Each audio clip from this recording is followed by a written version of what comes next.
Oke, aku undang kembali Mbak Tias.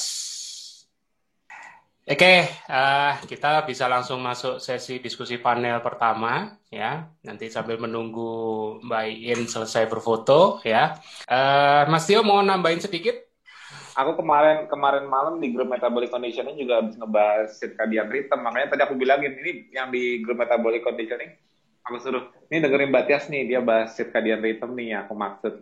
Kalau kemarin kan Hmm. memang aku jelasinnya kan memang agak rumit EMC kuadrat karena hubungannya dengan sympathetic nervous system, hubungannya dengan parasimpatetik, Aduh, ngomongin vagus nerve, Hmm.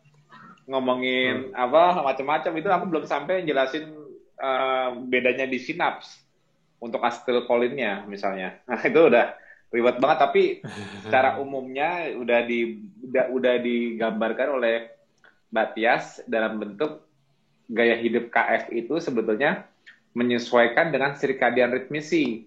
Maksudnya dengan ritme circadian. Nanti mungkin di diskusi panel yang aku jelaskan di metabolic conditioning secara teknikal, aku jelaskan lagi mungkin ntar mungkin kepikiran bahasa awamnya untuk ya boleh nanti ya Mas Budi ya kita jelaskan di sini juga yang kita jelaskan di metabolic conditioning yang Boleh.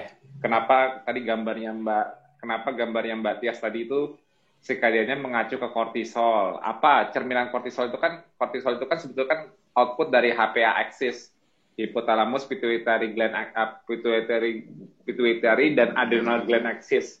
Apa sih Hmm. HPA axis itu? Apa sih vagus nerve itu? Apa sih koneksinya? Terus nanti circadian itu kan berhubungan dengan supramastic sel nukleus yang SCN ya, yang Hmm. di otak untuk melihat cahaya dari mata untuk mengetahui terang dan gelap.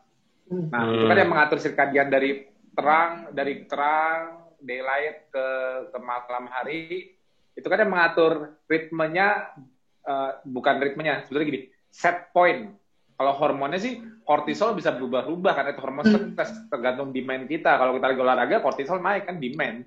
Tapi Hmm. kita punya punya punya set point circadian yang dikontrol oleh SCN.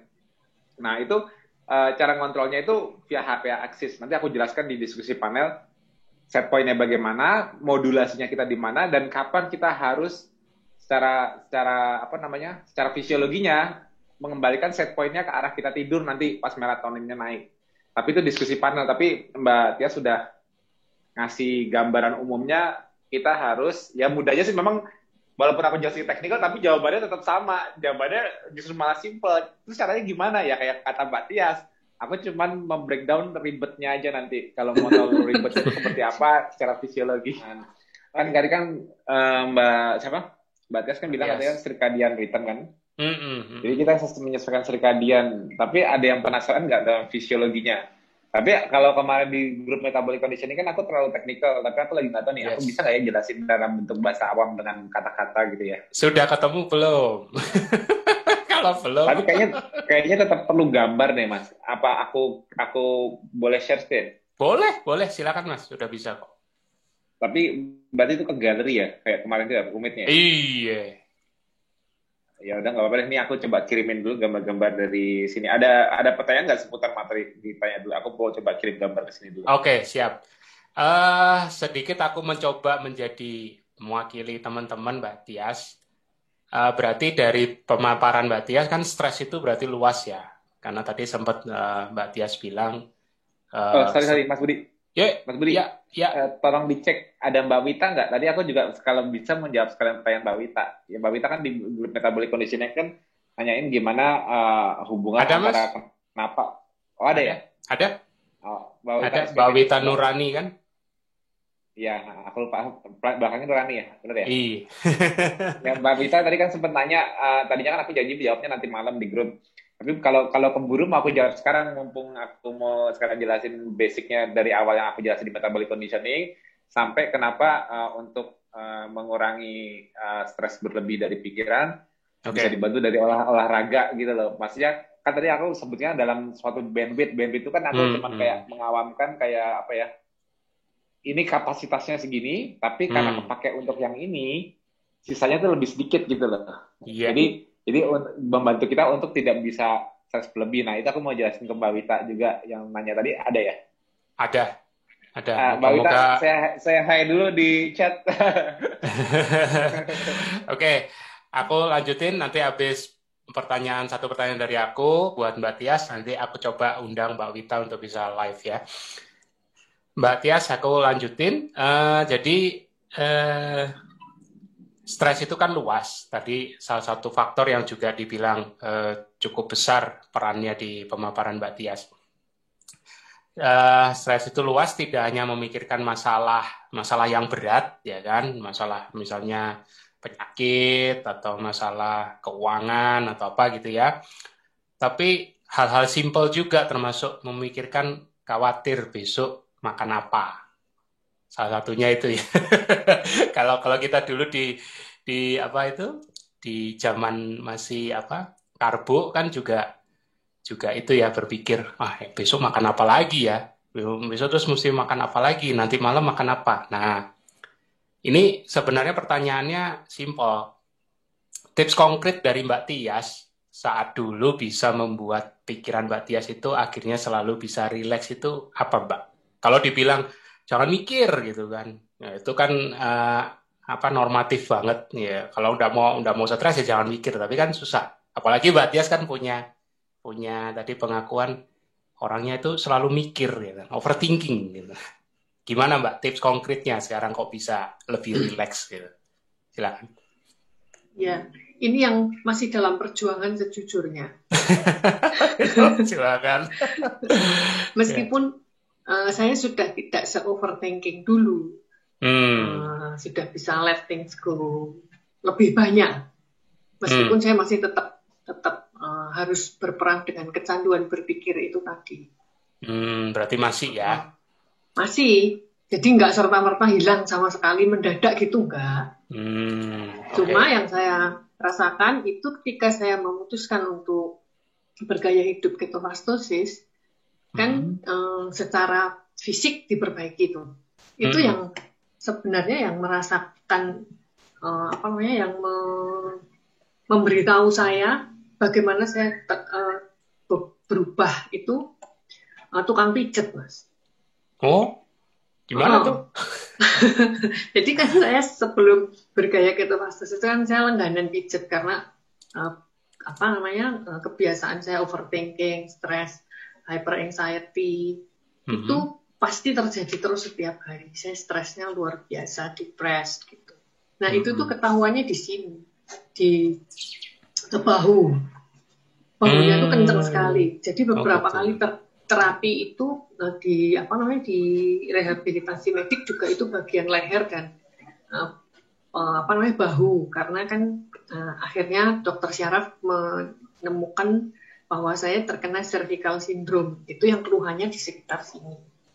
Padahal itu kan semua gitu, jadi ada pikirannya, depresi, stres, makanya saya berjuang dengan stres itu luar biasa. Itu ketika saya menjalani gaya hidup ketofastosis itu amat sangat terbantu, karena ya itu tadi ritme sirkadiannya itu, kemudian hidup saya menjadi lebih teratur, lebih tertib daripada sebelumnya.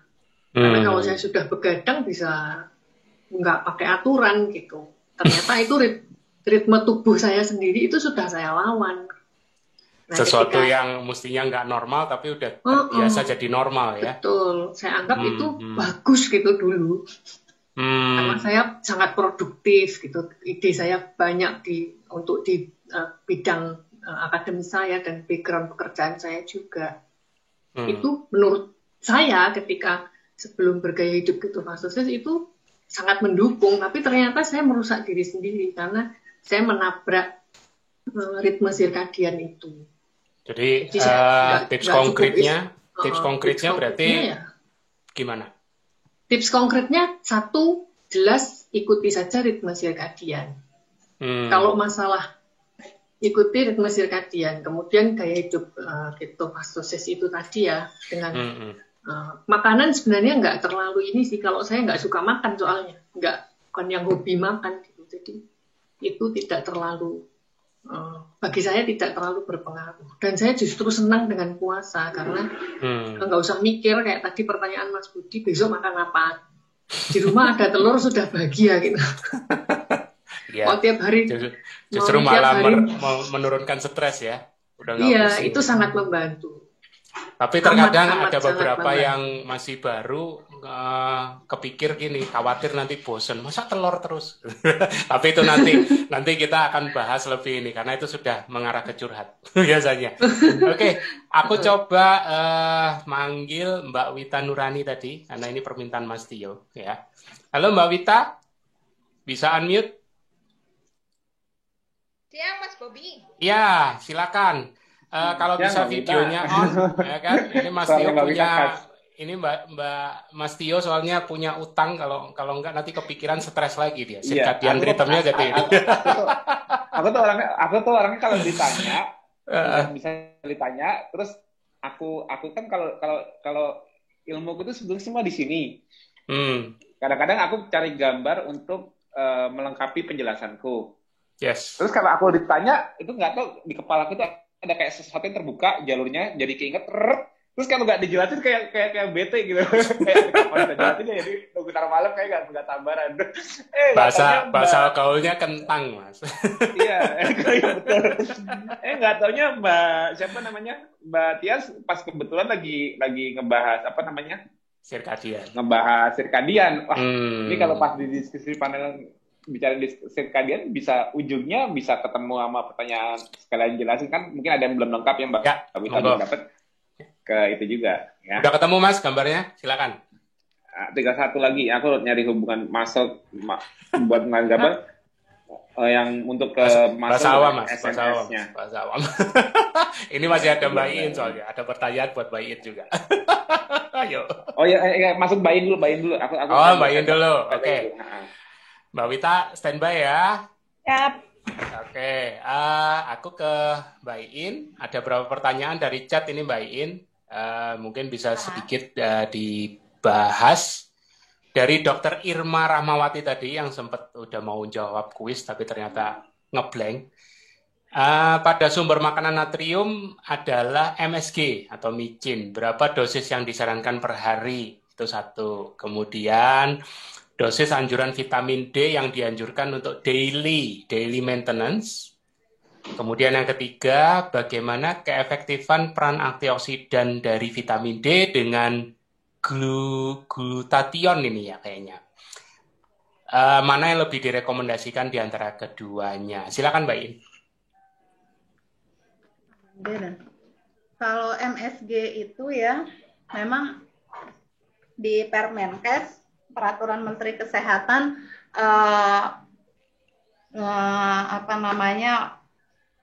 diperbolehkan untuk mengkonsumsi monosodium glutamat dalam porsi yang saya lupa berapa gram per harinya gitu. Tapi kalau kita konversi ke makanan memang sangat masih di bawah dosis kadar yang disebutkan di dalam Permenkes tersebut untuk natrium. Tapi kalau saran saya gitu sebaiknya dengan pola makan low carb itu ketika merasa agak craving atau apa gitu itu permennya garam Himalaya yang kristal tuh ya. Jadi dengan seringnya buang air kecil,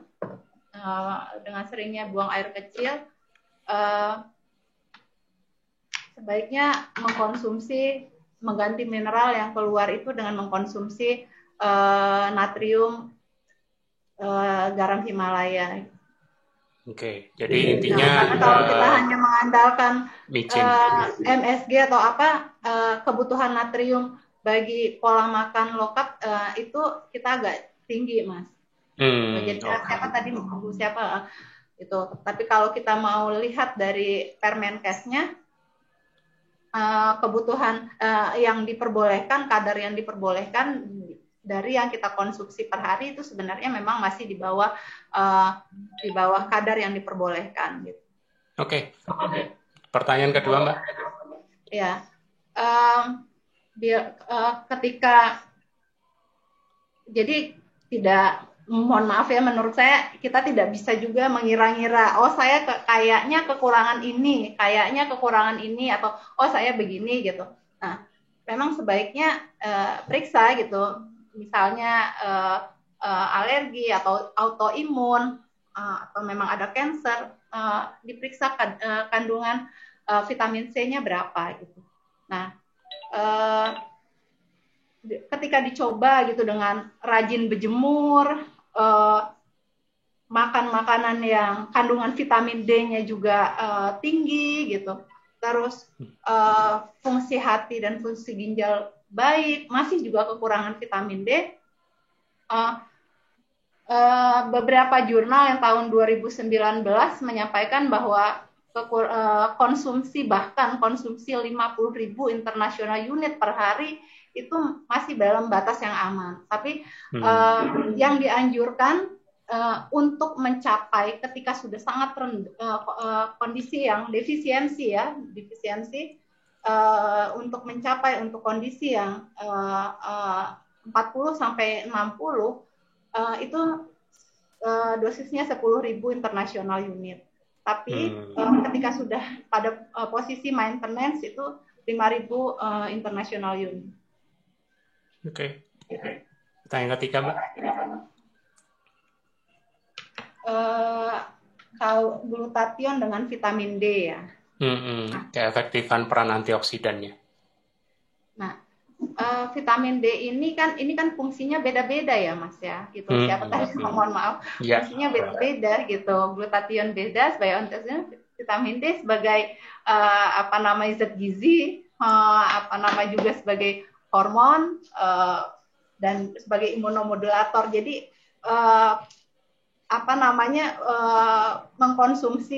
seandainya mengkonsumsi dari luar gitu, itu mempunyai fungsi yang masing-masing berbeda. Oke. Jadi mesti dilihat dulu ya peran fungsinya masing-masing, terus bukan dilihat mana yang lebih efektif ya, kurang lebih kayak gitu. Ya, karena Oke. Mas Tio sudah ketemu? Enggak, ini ya mungkin sedikit nih, tapi aku berusaha jelasin ya. Tadi Mas Budi. Ya. Tadi Mbak Amita nanya tentang garam Himalaya apakah mengandung yodium ya? Ya, ada memang juga. Saya baca di referensi penduduk di pegunungan Himalaya itu kebanyakan kekurangan yodium gitu. Tumbuhan atau hewan yang mereka konsumsi di pegunungan Himalaya itu mereka mengalami penduduk di pegunungan Himalaya itu mengalami kekurangan yodium. Tadi yang hipotiroid dan keterhambatan pertumbuhan.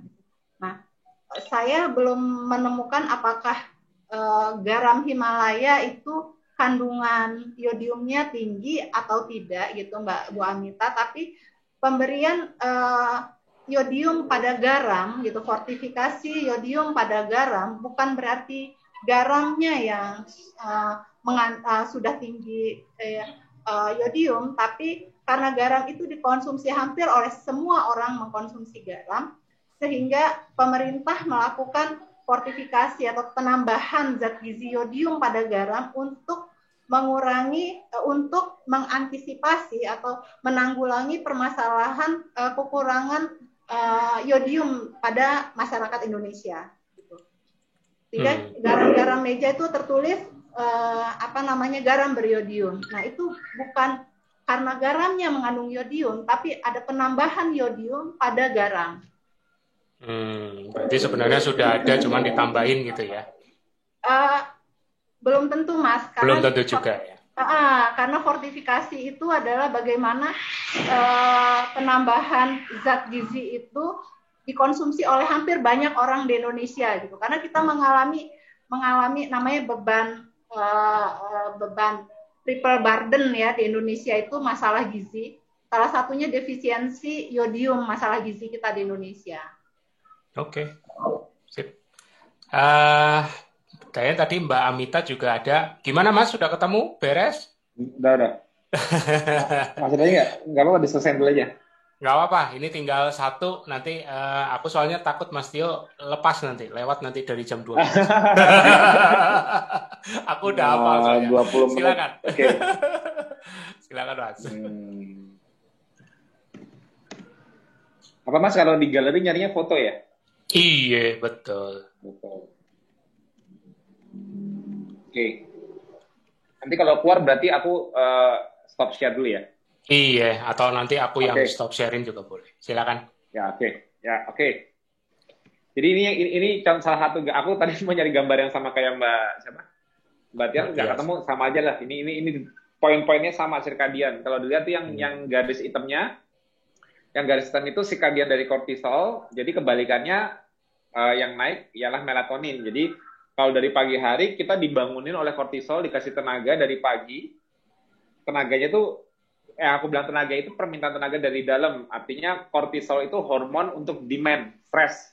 Jadi kortisol itu identik dengan stres, tapi kita stresnya nih, stres itu kategorinya setiap ada demand stres, itu sebenarnya gini, memudahkannya untuk melihat stres itu, entah itu stres dari pikiran, entah itu stres karena kita olahraga, entah stres ataupun karena apapun stres pemicunya, itu sebetulnya di level sel dilihatnya itu ialah bioenergetic cell. Artinya, bioenergetic stress. Artinya ada kebutuhan energi. Ada stres sehingga membutuhkan energi untuk compensate. Ngerti nggak maksudnya? Kebayang nggak? Jadi walaupun kita stresnya kita buat sendiri stres, tapi sebetulnya tubuh kita itu jadi membuat sistem tubuh itu melihat ada kebutuhan energi. Karena kita stres pikiran, apa karena kita stres karena ngangkat beban, atau kita stres karena belum makan, puasa, itu semua mengekspresikan level sel itu mendengarnya itu ialah ada kebutuhan energi. Kalau dari sel gudang, aku misalnya adipose tissue, ada adipocyte, aku berpikir ada yang butuh energi dari aku. Ya, ada yang butuh energi dari aku, jadi aku harus ngirimnya. Waduh, pas lagi ajan lagi Mas. Aku stop sebentar ya. Ya, boleh. Nah, abis ajan aku tinggal lanjutin. Ya. Oke, lanjut lagi ya. Masih pada online kan? Yang mau istirahat, mau langsung isoma untuk sholat, nggak apa-apa. Tapi aku nih, karena kita vendornya ada 4 ya Mas? Ya Mas, ada 4. Silakan Mas. Ya, ada 4. Kalau kita mulainya 12:30, nggak apa-apa ya. Jadi kalau misalnya aku bablas, anggap aja aku ngisi waktu istirahatnya buat ngelasin mengenai ini. Mau nggak yang nonton? Iya, nggak apa-apa juga. Cuman jangan terlalu lama. Kasihan vendornya. Nanti masih ada diskusi panel sesi siang, Mas. Oh iya, oke. Aku mau jelasin ini juga karena ini seru nih. Jadi aku mau ngebahas kenapa KF itu aku desain awal aku nyiptain KF itu aku sesuaikan dengan dengan circadian ini. Kan aku jarang banget punya kesempatan untuk menjelaskan mengenai circadian ini. Nah, jadi aku mau pas ada waktu aku mau jelasin. Begini. Sebetulnya aku mendesain kapan ngecek gula darah itu jam 9 sampai jam 10 pagi, ya. Itu karena kalau dilihat dari garis hitamnya ini, yang garis hitam, kalau dilihat yang garis hitam itu, aku nggak pakai yang itu, jadi aku nggak bisa gambarin. Jadi yang garis hitam yang dari jam 9 tuh mulai naik itu peaknya dari kortisol. Ini kita ngomongnya kortisol dengan kondisi kenaikan sirkadian, artinya set point. Set point itu artinya tanpa tambahan, tanpa permintaan tambahan. Misalnya kita ada nge-gym di situ di jam 9, jam 10 kita ada nge-gym, ya pasti nggak tingginya beda, pasti lebih tinggi lagi karena ada tambahan demand. Jadi itu set point-nya kortisol secara steady itu seperti itu. Dia naik dari pagi ya, sekitar jam 4, jam 5 itu naik, peak-nya di jam 9, 10 pagi, tapi nanti lihat, dia mulai turun lagi nanti di jam 3 sore. Dan mulai makin turun sampai ke jam 10 malam. Jam 10 malam itu udah paling terendahnya kortisol deh. Nah, nanti baru kortisol bakal naik lagi di malam hari pelan-pelan sampai dia bangunin kita lagi di jam 4.05 itu jam 3 udah mulai naik sih. Tapi jam 4.05 pagi itu kita seperti kayak dibangunin dari tidur kita oleh kortisol. Apa yang dilakukan si kortisol ini? Sedangkan kalau melatonin yang mulai naik dari jam 6 sore itu mulai naik pelan-pelan sampai dia mulai fluksnya tertinggi itu dia di jam 9 jam mulai dari jam 8 9 10 itu dia mulai grafiknya mulai naik, artinya mulai tinggi melatonin yang disekresikan, walaupun peaknya itu nanti sekitar jam 12 jam 1 malam itu baru peaknya, tapi itu sudah menggait kita untuk tidur. Nah, melatonin itu dari situ. Nah, kortisol ini aku jadikan acuan karena kita sistemnya setelah kita KF itu kita demand driven. Artinya kita demand driven, itu kita kan kalau normalnya di ancestral lifestyle, kalau pagi kan kita bergerak mencari makan. Nah, bergerak mencari makan itu kan kita kan nggak sarapan dulu, artinya kita tidak mengandalkan energi dari luar tubuh kita. Kita harus bisa mengutilisasi bahan bakar yang sudah ada dalam tubuh kita, yaitu tangki bensin kita sendiri, pipi, perut, paha, dan sebagainya, itu kan ada sel lemak. Nah, itu harus bisa diutilisasi. Komandonya itu dari kortisol, stress demand itu dari kortisol. Nah, oke, ini udah hafal ya. Ini aku keluar dari ini dulu. Nah, sekarang aku mau share yang lain. Oke. Jadi basicnya dari circadian rhythm itu ada namanya suprachiasmatic nucleus di hipotalamus. Itu dia memiliki sensor dari terang, mulai dari light and dark. Jadi dari terang ke gelap. Itu master clock-nya di setiap peripheral kita, di organ-organ juga punya master clock. Tapi Q-nya itu dari mata kita, ya, itu memberikan info ke SCN, aku singkat suprachiasmatic nucleus, aku singkat SCN, itu melakukan koordinasinya, mengekspresikan koordinasinya ke seluruh tubuh, itu Q-nya, Q itu maksudnya petunjuknya kita lihat dari pengaturannya ialah hormonal cues. Hormonal cues itu artinya petunjuk lewat hormonnya. Yang aku bilang tadi, ini ada glukokortikoid, leptin, dan paratiroid hormon. Tapi mempersimpelnya dari glukokortikoidnya aja, kortisol, ya. Makanya Q-nya kita lihat dari pengaturannya, Q petunjuk dari pengaturannya sirkadian di tubuh kita, Q-nya salah satunya ialah dari glukokortikoid atau kortisol. Nah, kenaikan kortisol tadi gambar udah aku kasih. Kenapa naik dari jam 9.10 pagi, itu efeknya apa? Dan juga, sebelum itu, efeknya ialah ke sympathetic nervous system. Jadi kalau glukokortikoid naik, sympathetic nervous system, tone-nya sympathetic nervous system kita, aku singkat SNS, itu lebih meningkat. Dia mengikuti seiring oleh kortisolnya. Ya. Dan itu juga mensupport locomotor activity. Artinya lokomotor itu skeletal muscle kita, bergerak. Mempengaruhi, jadi kortisol itu mempengaruhi lokomotor, artinya mempengaruhi aktivitas fisik kita. Jadi penurunan kortisol sebagai cue dari demand driven energi dari dalam untuk kita bergerak, juga mengatur feeding cycle dari feeding dan fasting. Jadi clue-nya kapan kita sudah siap untuk feeding itu terlihat di penurunan kortisol. Kalau mau melihat dari circadian, makanya dari jam 3 sore saat kita kortisol sudah mulai turun dari grafik tadi, itu menunjukkan tubuh kita sudah prepare untuk makan. Nah, di sini nggak disebutkan, tapi kalau tadi kortisol Q-nya, petunjuknya untuk aktivitas sympathetic nervous system, SNS, sedangkan pada saat SNS sudah turun, kita sudah siap makan, itu yang ngontrol namanya parasympathetic nervous system. Itu aku singkat, kalau aku sebut nanti namanya PNS, ya. Itu dua-duanya jadi satu dalam autonomic nervous system. Itu divisi-divisinya. Oke ya. Jadi itu mengatur clock, anggapnya gini, circadian atau biological clock itu mengatur fungsi muscular, maksudnya fungsi lokomotor. Jadi kita tahu kapan cocoknya kita schedule exercise, kapan cocoknya kita exercise, kapan kita waktunya fastingnya sampai kapan kita makannya. Nah, itu seperti itu. Ya, ini dari gambar udah dilihat ya. Ini sekarang aku stop share, aku ganti lain. Jadi yang aku jelaskan dengan simpatetik dan parasimpatetik tadi, ini mau aku jelaskan.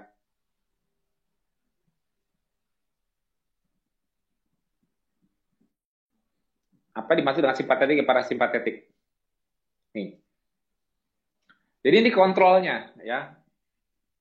Simpatetik yang warna merah sebelah kanan itu aktif dari pagi hari seiring kortisol sampai mulai turun di sore hari, ya. Oke. Nah, kenapa dia mulai turun? Karena itu menunjukkan bahwa kita disiapkan untuk aktif fisik, bukan disiapkan untuk makan.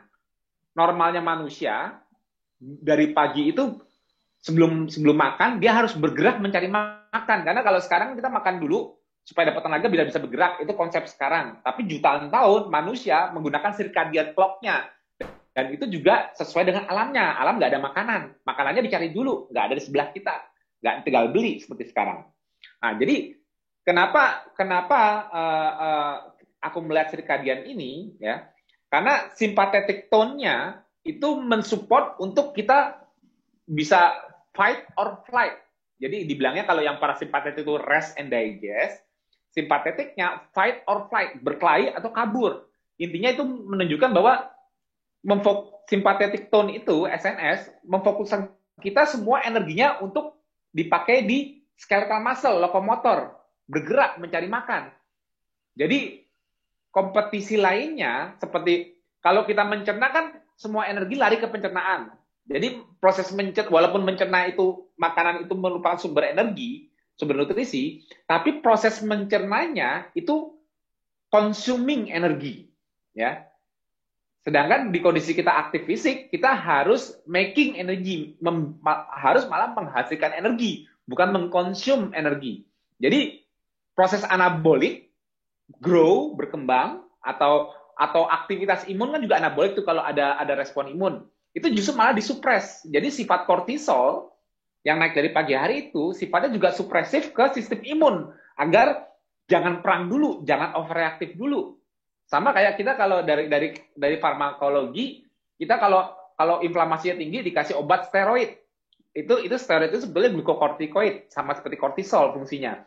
Itu menekan sistem imun. Ya. Jadi supaya sistem imunnya tidak aktif. Jadi kortisol kita juga kayak gitu, membuat sistem imunnya ya ditekan dulu karena jangan ada proses consuming energi. Justru harus making energi. Making energinya dari mana? Dari tangki bensinnya, bahan bakunya yaitu sel lemak.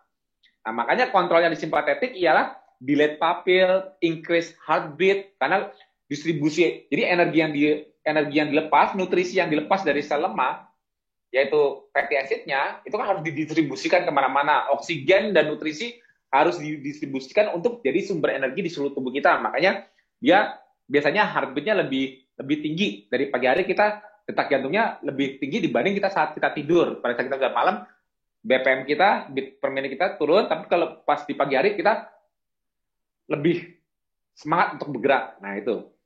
Ya kayak ini airways-nya, sweet blend. Terus kalau di liver, justru malah memicu gluconeogenesis. Ingat, kortisol memicu gluconeogenesis. Stres meminta gula dari liver. Ini pupilnya di simpatetik pagi-pagi didilatasi, jadi kita bisa fokus, nyari makan, berburu. Tapi pada saat udah parasimpatetik masuk, makanya kalau kita makan, mengaktifkan parasimpatetik,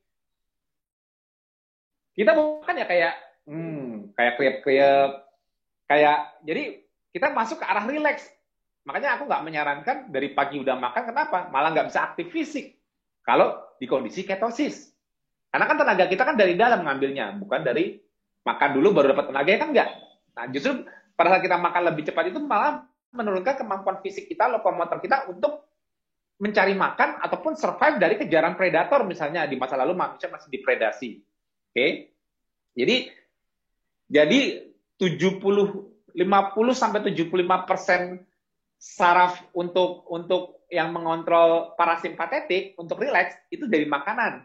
Maka jangan heran orang sekarang kalau untuk menurunkan stres biar rileks, bawaannya makan terus dan tinggi glukosa. Kenapa? Karena itu cepat mengaktifkan parasimpatetiknya, cepat membuat mereka rileks. Makanya stress eating itu ialah makan karbohidrat yang banyak dan membuat rileks.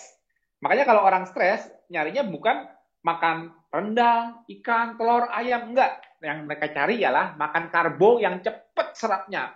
Tepung-tepungan, gula, pokoknya cemilan, kue, apa yang membuat mereka cepat merasakan rileksnya. Dari cepat mengaktifkan parasimpatetiknya, agar stresnya karena pikiran, yang stresnya pikiran maupun stres badan itu sama-sama mengaktifkan sympathetic nervous system, SNS, yang merah, sebelah kanan ya.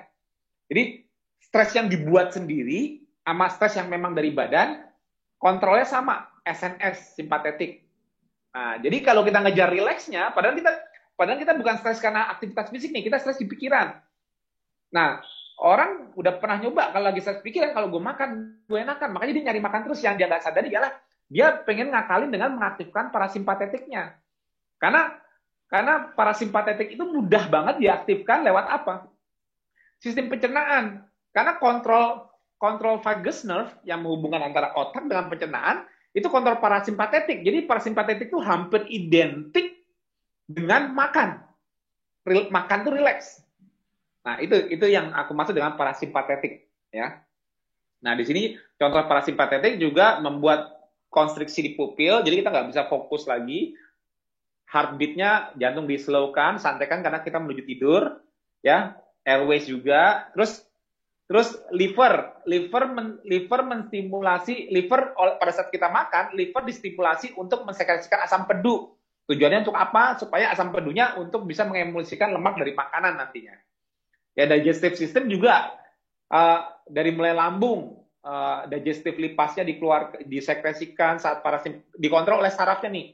Digestive lipas mulai dikeluarkan sebagian kecil di lambung untuk bantu motong lemak di awal, walaupun nggak 100%. Yang sisanya tuh semua terjadinya setelah dari lambung khusus untuk lemak ya. Terus kalau yang terutama di lambung itu protein, di mana protein HCl ya bakal meredam protein, mendenaturasi sehingga mudah dipotong proteas di usus. Jadi lambung itu dominasi untuk digestion dari protein, untuk memudahkan selanjutnya di next step-nya di usus ialah pemotongan proteinnya untuk diserap. Jadi terus gerak peristaltik juga dirangsang oleh parasimpatetik. Nah, jadi parasimpatetik ini sangat mendukung proses kita makan. Itu kuncinya. Nah, dan untuk mendistribusinya, blood vessel-nya juga dikonstrikt supaya mendistribusi nutrisinya. Dan uterus ya dan urinary system ya kayak untuk misalnya manusia berhubungan, bereproduksi, itu cocoknya malam hari. Kenapa? Karena di situ saatnya rileks. Ya, jadi itu karena tubuh kita sudah siap untuk anabolik, proses anabolik karena sudah ada bahan bakunya nih dari makanan. Nah, itu seperti itu simpatetik. Oke, parasimpatetik dan simpatetik mudah-mudahan jelas ya. Terus aku mau share lagi. Nih, aku kembali lagi ke simpatetik nervous system. Jadi, simpatetik saat aktivitas simpatetik itu meningkat, yang paling terlihat ialah support dari adipose tissue, ya. Itu yang ini menunjukkan bahwa begitu kita butuh tenaga, sistem saraf kita itu justru malah minta duluan, bukan minta ke gula, tapi justru malah mempersiapkan adipose tissue untuk mensuplai segala hal, parasimpatetic tone atau vagal tone-nya, sehingga menekan kebalikannya SNS-nya, cepat meredakan stres. Tapi padahal desain tubuh terhadap SNS dipasangkannya ialah apa? Untuk meminta energi dari dalam.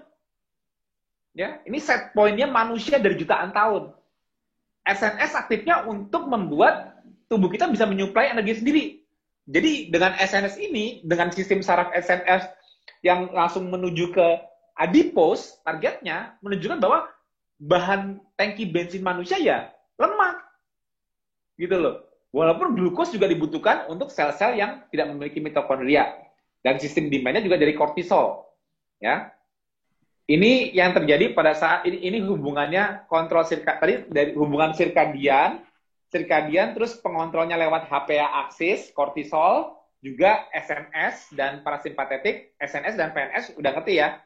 Kenapa kita menyesuaikan dengan clock sirkadiannya? Taunya kita menyesuaikan dengan clock apa? Q-nya ya, petunjuknya dari glukokortikoid, kortisol, dan aktivitas SNS dan PNS. Itu clue-nya untuk mendesain suatu lifestyle. Nah, sekarang tadi kan aku bilang, SNS identik, simpatetik identik dengan adipose tissue. Apa yang terjadi? Lihat, kenapa kita bersifat liposentrik? Artinya kita mengandalkan lemak di badan kita, sel lemak. Pada saat fasting, norepinefrin itu memicu adrenergic receptor.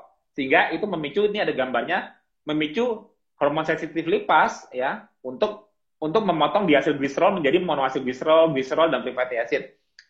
bisa dibaca, nggak usah aku jelaskan biar cepat. Sehingga dia mengirimkan free fatty acid. Nah, pada saat sympathetic tone kita aktif di pagi hari sampai jam 3 sore mulai turun, disitulah kortisol memicu gluconeogenesis, membuat gula, tapi free fatty acid yang diperintahkan oleh SNS untuk dilepas, untuk mensupport lokomotor kita, menunjukkan bahwa free fatty acid lah yang digunakan untuk lokomotor di saat kita nggak makan di pagi hari. Nah, pertanyaannya, untuk otak gimana? Otak kan nggak bisa mengenali free fatty acid yang lepas dari pipi perut paha.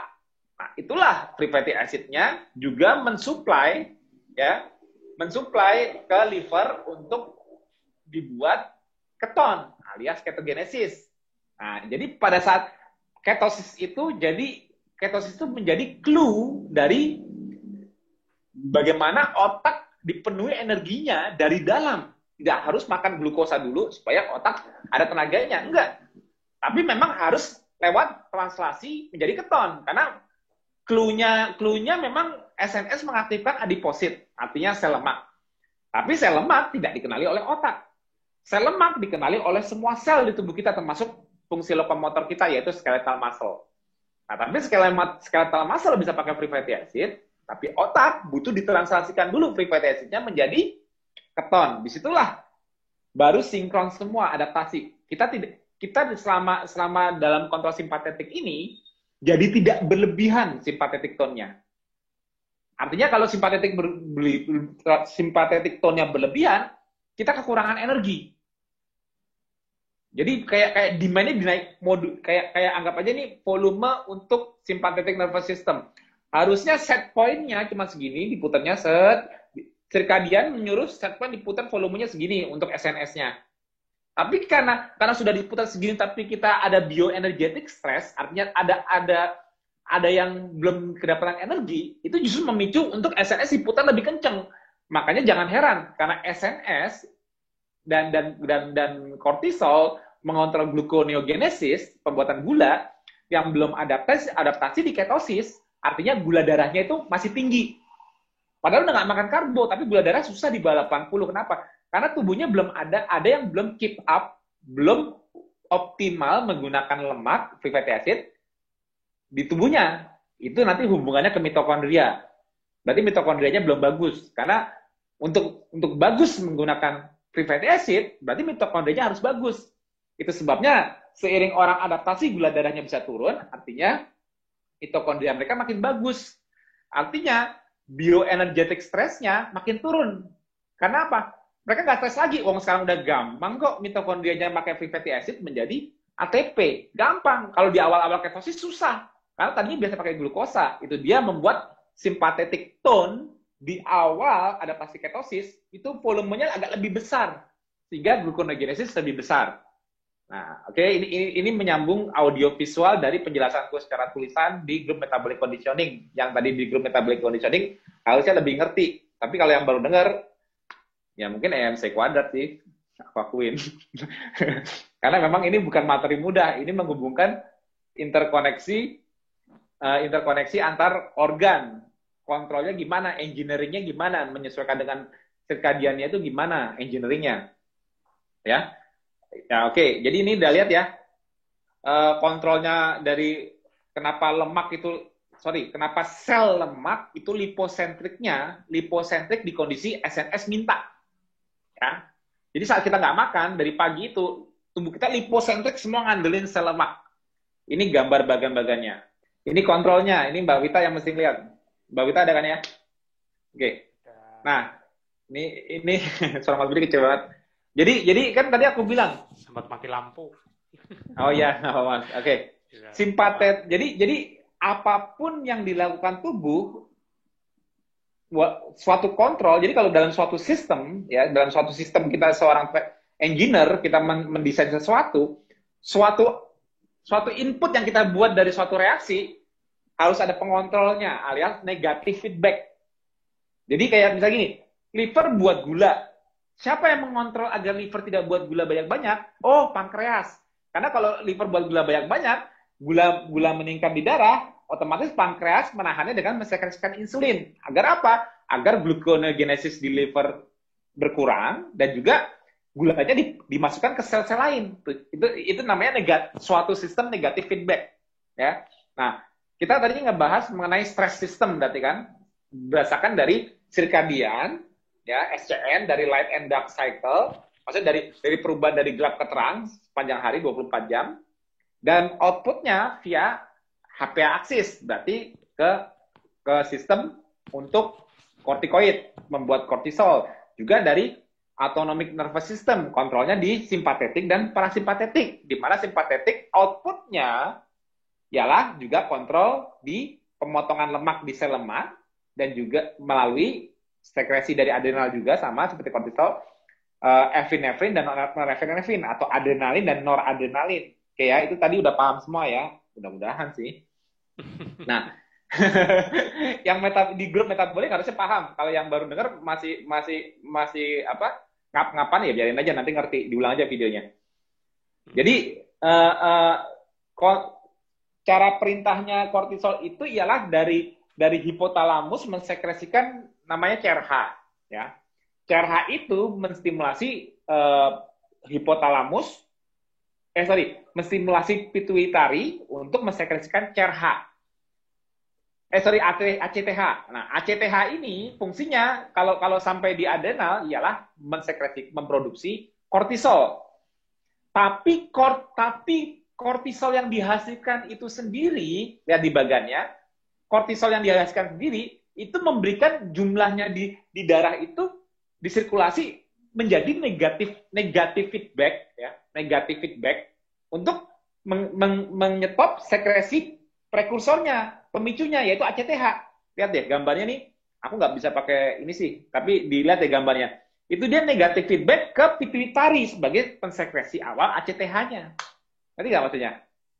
Nah dia juga di hipotalamus kan dia kontrol AVP, ya, vasopresin. Nah ini juga nanti juga sifat kortisol itu juga merupakan negatif feedback agar SNS tone, nih lihat yang ke arah samping sininya, SNS tone-nya, simpatetiknya juga negatif feedback. Jadi kortisol itu negatif feedback-nya juga ke sympathetic nervous system agar tidak berlebihan. Itu namanya pola negatif feedback. Jadi semua sistem itu nggak bablas kortisol, ACTH, aku sekresikan nih. Terus yang menghentikan supaya kortisol itu nggak bablas gitu siapa? Negatif feedback-nya mana? Ini gagannya. Jadi selalu ingat, semua sistem di tubuh kita dari engineering-nya selalu ada punya kontrolnya. Kontrolnya itu disebut namanya negatif feedback. Oke? Jadi ada gini loh. Kalau tadi aku bilang di grup untuk memudahkan, namanya aku bilang ada bandwidth. Ada bener nggak sih Mas bahasanya bandwidth itu Mas? Aku lupa ingat. Bandwidth itu kayak apa ya? Kayak misalnya gini, aku internet ini bandwidthnya cuma berapa? Contohnya aku lupa, nggak hafal berapa Mas kalau internet biasanya? 256 ya? Ya. Misalnya gini, wifi deh.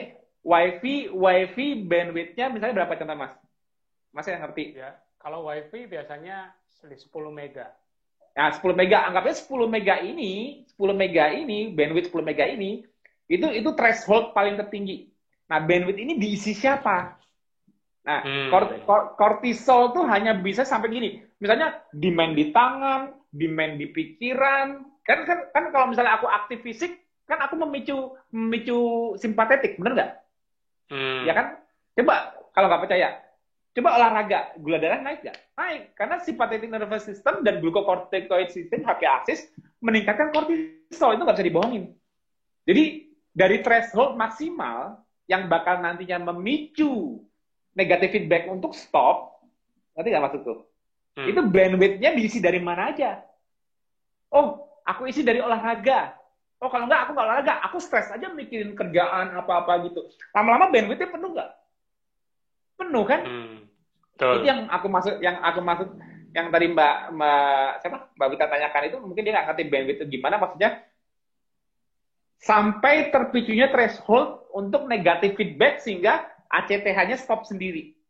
Nah, dari sini ini aku mau jelasin pertanyaan Mbak Wita. Jadi kenapa kalau kita aktif olahraga, aktif bergerak, nggak kebanyakan mager, itu bisa mengurangi kemampuan kita untuk stres berlebihan. Caranya bagaimana?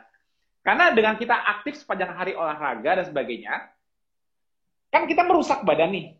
otot kita rusak apa-apa. Tapi kalau otot kita olahraga gini walaupun bikin stres, tapi bakal recover nggak otot kita? Recover nggak kira-kira? Recover dong, kan kita malam tidur, kita recovery. Hasil dari suatu stres ialah adaptasi terhadap stres tersebut, sehingga kita memiliki eustasis atau homeostasis yang jauh lebih tinggi. Jadi gini, kalau aku sekarang stres ngangkat 5 kilo, rusaknya aku sekian, aku misalnya ngangkat 5 kilo, rusak 50. Setelah aku diperbaiki, setelah aku sering latihan ngangkat 5 kilo ini, aku 50 rusak terus ini diperbaiki oleh recovery-ku, akhirnya 5 kilo itu enteng. Ngangkat 5 kilo lagi tidak bisa membuat 50 lagi kerusakannya. Paling cuma 20. Kenapa? Karena resistansiku sekarang lebih tinggi, makanya disebut resistance training. Stres resistansiku terhadap 5 kilo lebih enteng. Kalau aku mau lebih kuat dari sekarang, gimana caranya? Coba aja 10 kilo. 10 kilo misalnya memberikan kerusakan 100. Ya 50 nggak keep up dong. Karena dia cuma bisa, yang tadinya 5 kilo, rusak 50, lama-lama cuma rusak 20. Tapi dikasih 100 kilo, yang 80-nya kan rusak lagi. Nah, tubuh harus recovery lagi. Sehingga nanti sampai ke level di mana 10 kilo cuma memberikan 20-30 kerusakan lagi seperti waktu aku handle 5 kilo. Artinya stres di fisik, stres di badan dengan cara kita aktivitas fisik itu bisa terjawab nggak oleh tubuh? Bisa memberikan hasil yang lebih sehat nggak artinya? Stresnya terjawab kan? Bisa. Walaupun stres ini menggunakan bandwidth negatif feedback kortisol yang menghasilkan ACTH, anggap aja hampir penuh atau penuh deh. Tapi walaupun gue stres karena badan gue nggak tambah sakit, tapi malah tambah sehat karena selalu ada adaptasi terhadap fungsiku jadi lebih tinggi. Nah itu oke. Sekarang ingat, pemicu kortisol dan SNS (sympathetic nervous system) itu nggak cuma dari badan. Kalau badan jelas, begitu kita habis latihan olahraga, kita mengalami bioenergetic stress, artinya kita teriak untuk tambahan energi di sini nih, kirimin energi ke sini, ya. Nah, begitu kirim energi itu untuk mengirim energi ke lokasi-lokasi yang stres, itu demand-nya SNS dan kortisol, sympathetic nervous system. Oke, paham ya? Nah, sekarang kita bikin fiktif, seakan-akan tubuh teriak energi, tapi sebetulnya nggak ada otot yang rusak. Caranya gimana? Caranya, stres tagihan lo. Stres sama lingkungan. Stres, pokoknya semuanya. Jadi gini, lokomotor stres itu bagus. Psychosocial stres, kalau kronik itu artinya sampai bandwidth-nya penuh, yang tadi untuk sampai negatif feedback ACTH-nya itu penuh, hasilnya apa yang kamu dapat dari stres yang sampai selevel sebesar itu? Efek ke gluconeogenesisnya, gula darah naik, sama. Nggak ada bedanya. Bahkan stres pun bisa memicu lipolisis. Jangan salah, wong perintahnya bisa lewat SNS kok. Lipolisis juga meningkat gara-gara gue stres pikiran. Makanya ada orang yang stres terus badannya makin kurus, lemaknya juga rontok. Kenapa? Karena memang SNS-nya terlalu aktif, sympathetic tone-nya terlalu aktif. Tapi apa yang hasil kamu dapat? Kalau aku tadi ngangkat beban, stres di badan gini-gini, 2 tahun latihan gue six pack sekarang. Dada berbidang, bahu kebentuk. Resistansi gue lebih tinggi. Ada hasilnya nggak? Kira-kira dengan aku stres di badan kayak gini, membentuk otot seperti ini, kira-kira aku tambah sakit apa tambah sehat? Ayo. Jelas sehat dong, insya Allah. Yes, Oke? yes. Coba badanku tetap gemuk, tapi penggunaan kortisolku sama. Karena apa? Bioenergetic stress-nya itu fiktif, cuman seakan-akan karena aku setiap hari mikirin utang, mikirin kerjaan, mikirin ceweknya lah, apa gini. Semua udah dipikirin, semua otak, tapi stres gitu loh. Kortisolnya sama, gluconeogenesis sama. Dan gini, jangan itu aja deh. Tambahin lagi sama kurang tidur. Tidur cuma 1-2 jam sehari. Stres nggak? Simpatetik tone naik nggak? Naik. Pasti naik. Cara kontrol fisiologinya sama nggak? Kayak tadi pakai otot. Sama. SNS, glukokortikoid. Nah, volumenya dipakai lebih besar di bandwidth-nya yang threshold segitu, tapi hasilnya coba. Otaknya dibelah. Otaknya six pack nggak? Enggak kan? Otaknya nggak sih ada penambahan fungsi di tempat lain nggak? Sesuatu yang membuat kita lebih sehat? Nggak ada. Enggak. Jadi impact stres, jadi gini, stres yang nggak bagus ialah stres yang tidak bisa dijawab oleh adaptif stress respon. Artinya respon adaptif terhadap stres, hasilnya bagus. Tapi kalau stres pikiran, mengadaptasi ini gimana ya ngejawab apa yang perlu gue perbaiki nih? Tubuh harus memperbaiki apa? Kalau otot tadi jelas ada kerusakan, gue bikin fungsi lebih bagus. Tapi otak apa yang mau diperbaiki ya? Otaknya apa? Otaknya ditambahin aja ya, biar tambah berotot otaknya. Betul. Kan enggak? Gitu. Iya.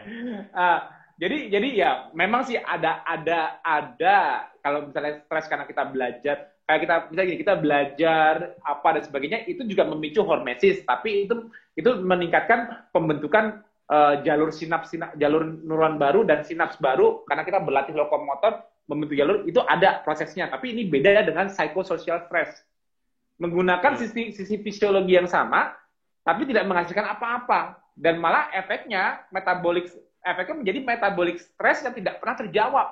Akhirnya apa? Metabolic syndrome.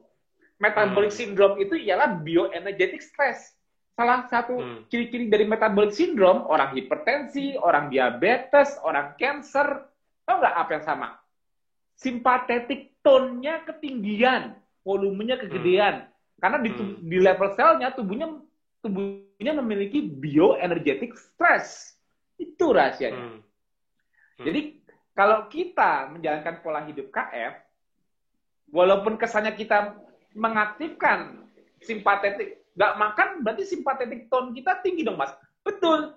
Makanya di awal-awal adaptasi kan banyak yang bergejala karena masih stres. Contohnya keton dibuat lebih banyak. Kenapa? Untuk compensate, untuk adaptasi dengan otot yang masih belum bisa pakai lemak. Mitokondria masih jelek, pakainya keton yang gampang. Nanti juga keton akan menggiring sel otot, mitokondria baik. Nantinya setelah adaptasi, mitokondria udah baik, mitokondria bisa pakai lemak. Akhirnya keton, makin lama ketosis, ketonnya turun. Karena yang pakai cuma otak doang. Otak mau sampai kapanpun harus pakai keton. Adaptasi otak nggak bisa nggak pakai keton kalau nggak ada karbohidrat. Kenapa? Karena ada blood-brain barrier kan. Tapi kalau adaptasi di otot, jantung, semua sel di luar ekstraserebral, di luar ekstraserebral dan ekstrahepatik, itu semua nantinya pakai free fatty acid. Nggak perlu keton lagi. Liver tidak bisa pakai keton karena dia nggak punya enzimnya. Otak wajib pakai keton. Dia nggak bisa pakai lemak, karena lemak nggak bisa nyebrang. Tapi semua sel yang di tubuh kita akhirnya bisa pakai lemak sendiri. Itulah sebabnya kenapa tadinya di awal kita pipisin keton, karena kebanyakan keton di dalam untuk nyimbangin. Nantinya nggak keluar lagi di urin. Dan keton di darah tadinya kita bisa 3-4 milimol, akhirnya ketonnya itu cuma 0,5 sampai 2 milimol mentok-mentok. Itu pun karena olahraga juga ada demand. Nah, itulah yang disebut namanya adaptasi ketosis. Artinya membuat gini loh. Kalau orang dengan adaptasi ketosis gula darahnya udah di bawah 80, tubuhnya stresnya berlebihan nggak, aku tanya? Di jam 9-10 puncaknya gluconeogenesis, puncaknya kortisol lompat, artinya puncaknya modulasi terhadap gluconeogenesis liver tertinggi-tingginya, tapi di gula darah hasilnya di bawah 80, cuma 70-60. Artinya tone-nya itu gini, tone itu anggapnya volume deh. Tone itu volume. Artinya volumenya memang pakai SNS, memang pakai sympathetic nervous system, memang pakai HPA axis di pagi hari untuk sumber energi dalam, pakai cortisol system. Tapi kira-kira volumenya gede nggak muternya? Toningnya besar nggak? Stres banget nggak? Nggak kan? Stres itu penting karena untuk demand energi. Tapi yang nggak bagus itu terlalu stres. Makanya adaptasi ketosis ialah membuat kemampuan kita coping bahasa Indonesia apa, Mas? Kemampuan kita adaptasi terhadap stres menjadi lebih baik. Kemampuan survival kita meningkat. Diciri-cirikan gluconeogenesis di level peak kortisol sebagai pemodulator yang tinggi di jam 9-10 sudah tidak tinggi lagi seperti di awal. Itu desainnya di KF. Aku dulu ngedesainnya tuh pikirannya tuh ruwet sana sini. Orang baca protokol cuman, kenapa sih jam 9-10 pagi? Kenapa sih makan jam 12 minimal? Padahal kalau mau benernya makan jam 3 ke atas kayak aku, ayo. Mau apa? Kan aku karena masih gak tega aja. Aku nggak tega nyuruh orang makan sekali sehari baru mulai, nggak mungkin karena semua butuh adaptasi. Jadi protokolnya cuman skip sarapan aja dulu deh. Skip sarapan aja, banyak yang volumenya kegedean di SNS-nya, simpatetiknya. Stresnya kegedean, mual-mual, gemeter, neuroglikopenia. Jadi volume simpatetik tone-nya kegedean. Tapi kenapa tetap melakukan hal yang sama, terus sampai bisa adaptasi, supaya dengan stres yang sama, kita bisa kembali mengecilkan volumenya. Tadinya SNS-nya terlalu dominan, akhirnya diimbangin oleh simpatetik tone, diimbangi oleh parasimpatetik tone. Jadi saling kompetisi di efektor sel yang sama. Saraf ini saling berkompetisi di efektor sel yang sama. Jadi toningnya ditarik ke arah parasimpatetik. Jadi walaupun gue lagi puasa, abis nge-gym, belum makan dari jam 7 malam kemarin, tapi gue nge-gym sampai jam 12 siang, gue relax kok. Santai, relax. Artinya parasimpatetikku oke. Dalam bahasa fisiologinya, parasimpatetikku masih oke tuh, masih support. Nggak ketinggian SNS, kok PMS gue bisa ngisi. Karena apa? Karena nggak stres, jadi dia relax. Parasimpatetik. Kalau orang sekarang yang tergantung makanan, aduh, udah mulai SNS-nya udah mulai meningkat nih. Gimana caranya supaya secara fisiologinya PNS ngimbangin? Oh, ngimbangin PNS, kan vagus nerve-nya, vagal nerve-nya kan dari lambung kan langsung ke otak. Oh, gue masukin makanan aja, biar masuk ke fat state, rest and digest. Begitu dia digest, tubuh mikirnya juga harus rest, jadi tubuh direlakskan. Nah, jadi setiap manusia sekarang kurang energi atau stres, larinya apa? Larinya makan. Mereka nggak berusaha coping, nggak berusaha beradaptasi dengan pemicu awalnya. Kenapa lu stres? Kenapa lu belum makan bisa stres? Berarti kan lu metabolic inflexible. Lu nggak bisa kenalin lemak di badan. Ngerti nggak cerita aku ini? Lebih mudah dipahami nggak? Coba aku tanya Mas Budi. Mas Budi lebih ngerti nggak? Mas Budi kira-kira ya, lebih lumayan, ngerti, lumayan. Dari ceritaku yang aku tulis di metabolic conditioning, yang technical, kalau dibaca bikin EMC kuadrat, aku bantu dengan penjelasan gini, lebih dapat nggak? Kira-kira. Lebih dapat, Mas.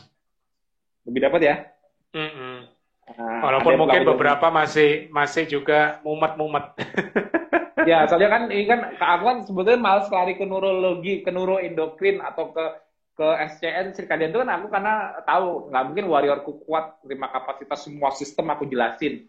Makanya kan aku ngomongnya cuma di grup nakes ya. Nakes kan minimal mereka pasti pernah belajar lah. Kalau aku keluar semua di situ kan bodo amat, tinggal mereka bisa belum dulu. Tapi kalau di forum awam kayak gini aku agak ngeri-ngeri sedep nih. Kan mereka cuma apalagi nih aku mati lampu, mabuk ini. Iya, tapi mudah-mudahan aku sebetulnya masih gambar yang mau aku banyak itu temen udah setengah satu. Oke deh, mudah-mudahan secara fisiologinya apa yang dijelaskan tadi oleh Mbak Tias kejawab semua. Mbak Tias menjelaskan how to-nya. Aku menjelaskan fisiologinya, kenapa harus melakukan seperti Mbak Tias. Tapi fisiologinya, rasionalisasinya, engineering-nya dari tubuh, kenapa terdesain seperti itu. Bukan cuma asal nulis, bikin protokolnya, bukan cuma katanya. Gitu loh. Makanya kenapa aku suruh olahraga di jam jendela puasa, kenapa? Karena akhirnya untuk pas membantu poin manajemen stres, 5 pilar, itu jadi lebih mudah. Kenapa? Karena sebagian besar bandwidth kortisolnya digunakan untuk dalam 24 jam bandwidth cortisol threshold yang meregulasi ACTH kembali itu lebih digunakan untuk otot yang bisa dijawab jadi sehat. Coba ototnya pakainya sedikit, tapi kebanyakan dipakai oleh stres yang dari otak. Hasilnya apa yang kamu dapat? Nggak ada kan? Malah tambah sakit kan? Itu dia. Kenapa aku bilang olahraga membantu memperkecil atau meningkatkan kemampuan kita untuk stres resistan. Dari sini tetap nggak resistan, tapi karena kita pakainya kebanyakan untuk resistansi untuk dari otot, ketekan gitu loh. Mbak Wita kira-kira udah dapat belum nih message-nya? Mudah-mudahan Mbak Wita dapat ya jawabannya ya. Oke, terima kasih. Kita langsung.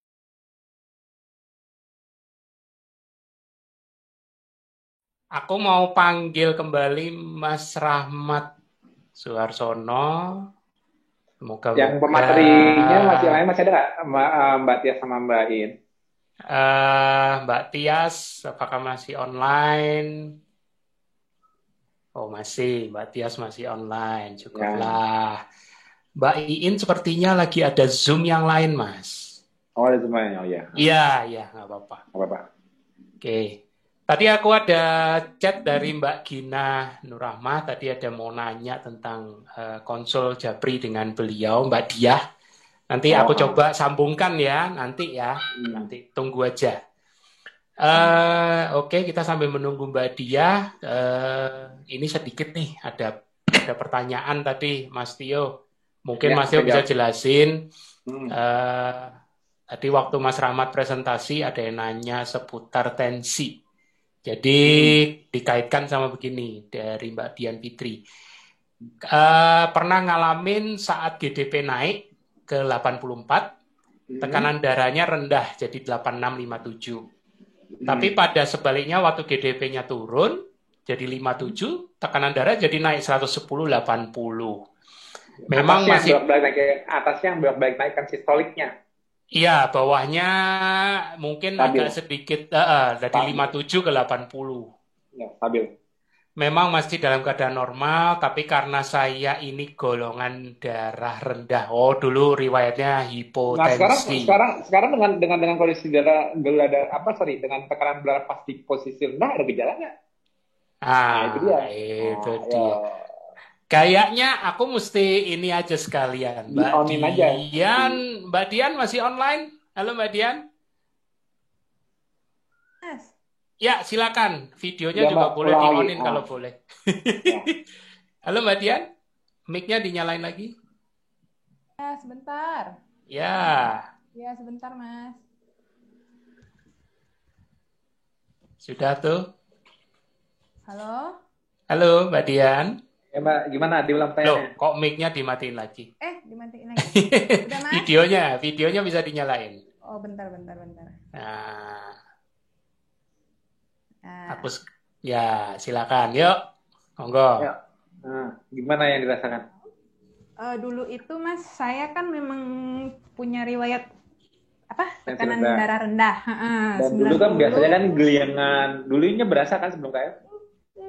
Enggak, sebelum KF itu memang punya riwayat tekanan darah rendah.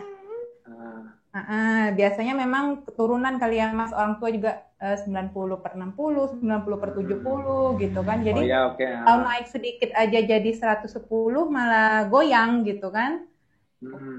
Jadi sejak KF ini malah 110 dengan gula darah 57 atau 60-an malah nggak goyang gitu kan.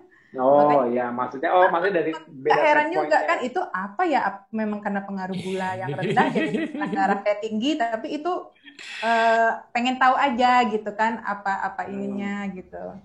Nah, jadi tensi sistolik itu kontrolnya juga SNS ya. Maksudnya yang ini nyambung yang SNS tadi. Jadi gini. Jadi pada saat tubuh kita membutuhkan demand energi lebih, kita gini ada suatu demand ya. Ada suatu demand, entah itu karena kita olahraga, entah itu karena kita puasa, tensi kita bisa naik untuk keep up karena gini. Yang disebut tensi itu tekanan, ya. Tekanan. Jadi tubuh bakal berusaha mencari tekanan efektifnya di mana untuk mengirimkan nutrisi dan oksigen. Artinya nutrisi itu salah satunya bahan baku energinya untuk dia menghasilkan ATP, dan karena untuk menggunakan ATP-nya menggunakan mitokondria, jadi dia harus ada coupling oksigennya untuk transfer elektronnya terakhir di H2O. Ya. Jadi tubuh bakal mencari fine tuning di mana yang pas. Kadang-kadang kita tensinya bisa naik, tapi itu normal kalau kita ada demand yang berlebih, stres. Yang nggak boleh kalau kronik tinggi terus. Nah, itu berarti stres kita nggak bisa dijawab. Akhirnya chronic stress itu yang dibilangnya. Kita yang aku bilang tadi pas jelasin di pas lagi sebelum ritual bazar. Yang potensio SNS-nya itu ketinggian, nggak turun-turun, susah nuruninnya. Karena demand energinya, demand bioenergetic stress-nya nggak kejawab. Misal karena itu. Nah, pada saat Mbak tensi naik, mungkin Mbak ada dari kontrol sistem SNS-nya ada permintaan lebih nih, ya. Jadi dia membuat tensinya naik, tapi kejawab itu artinya apa?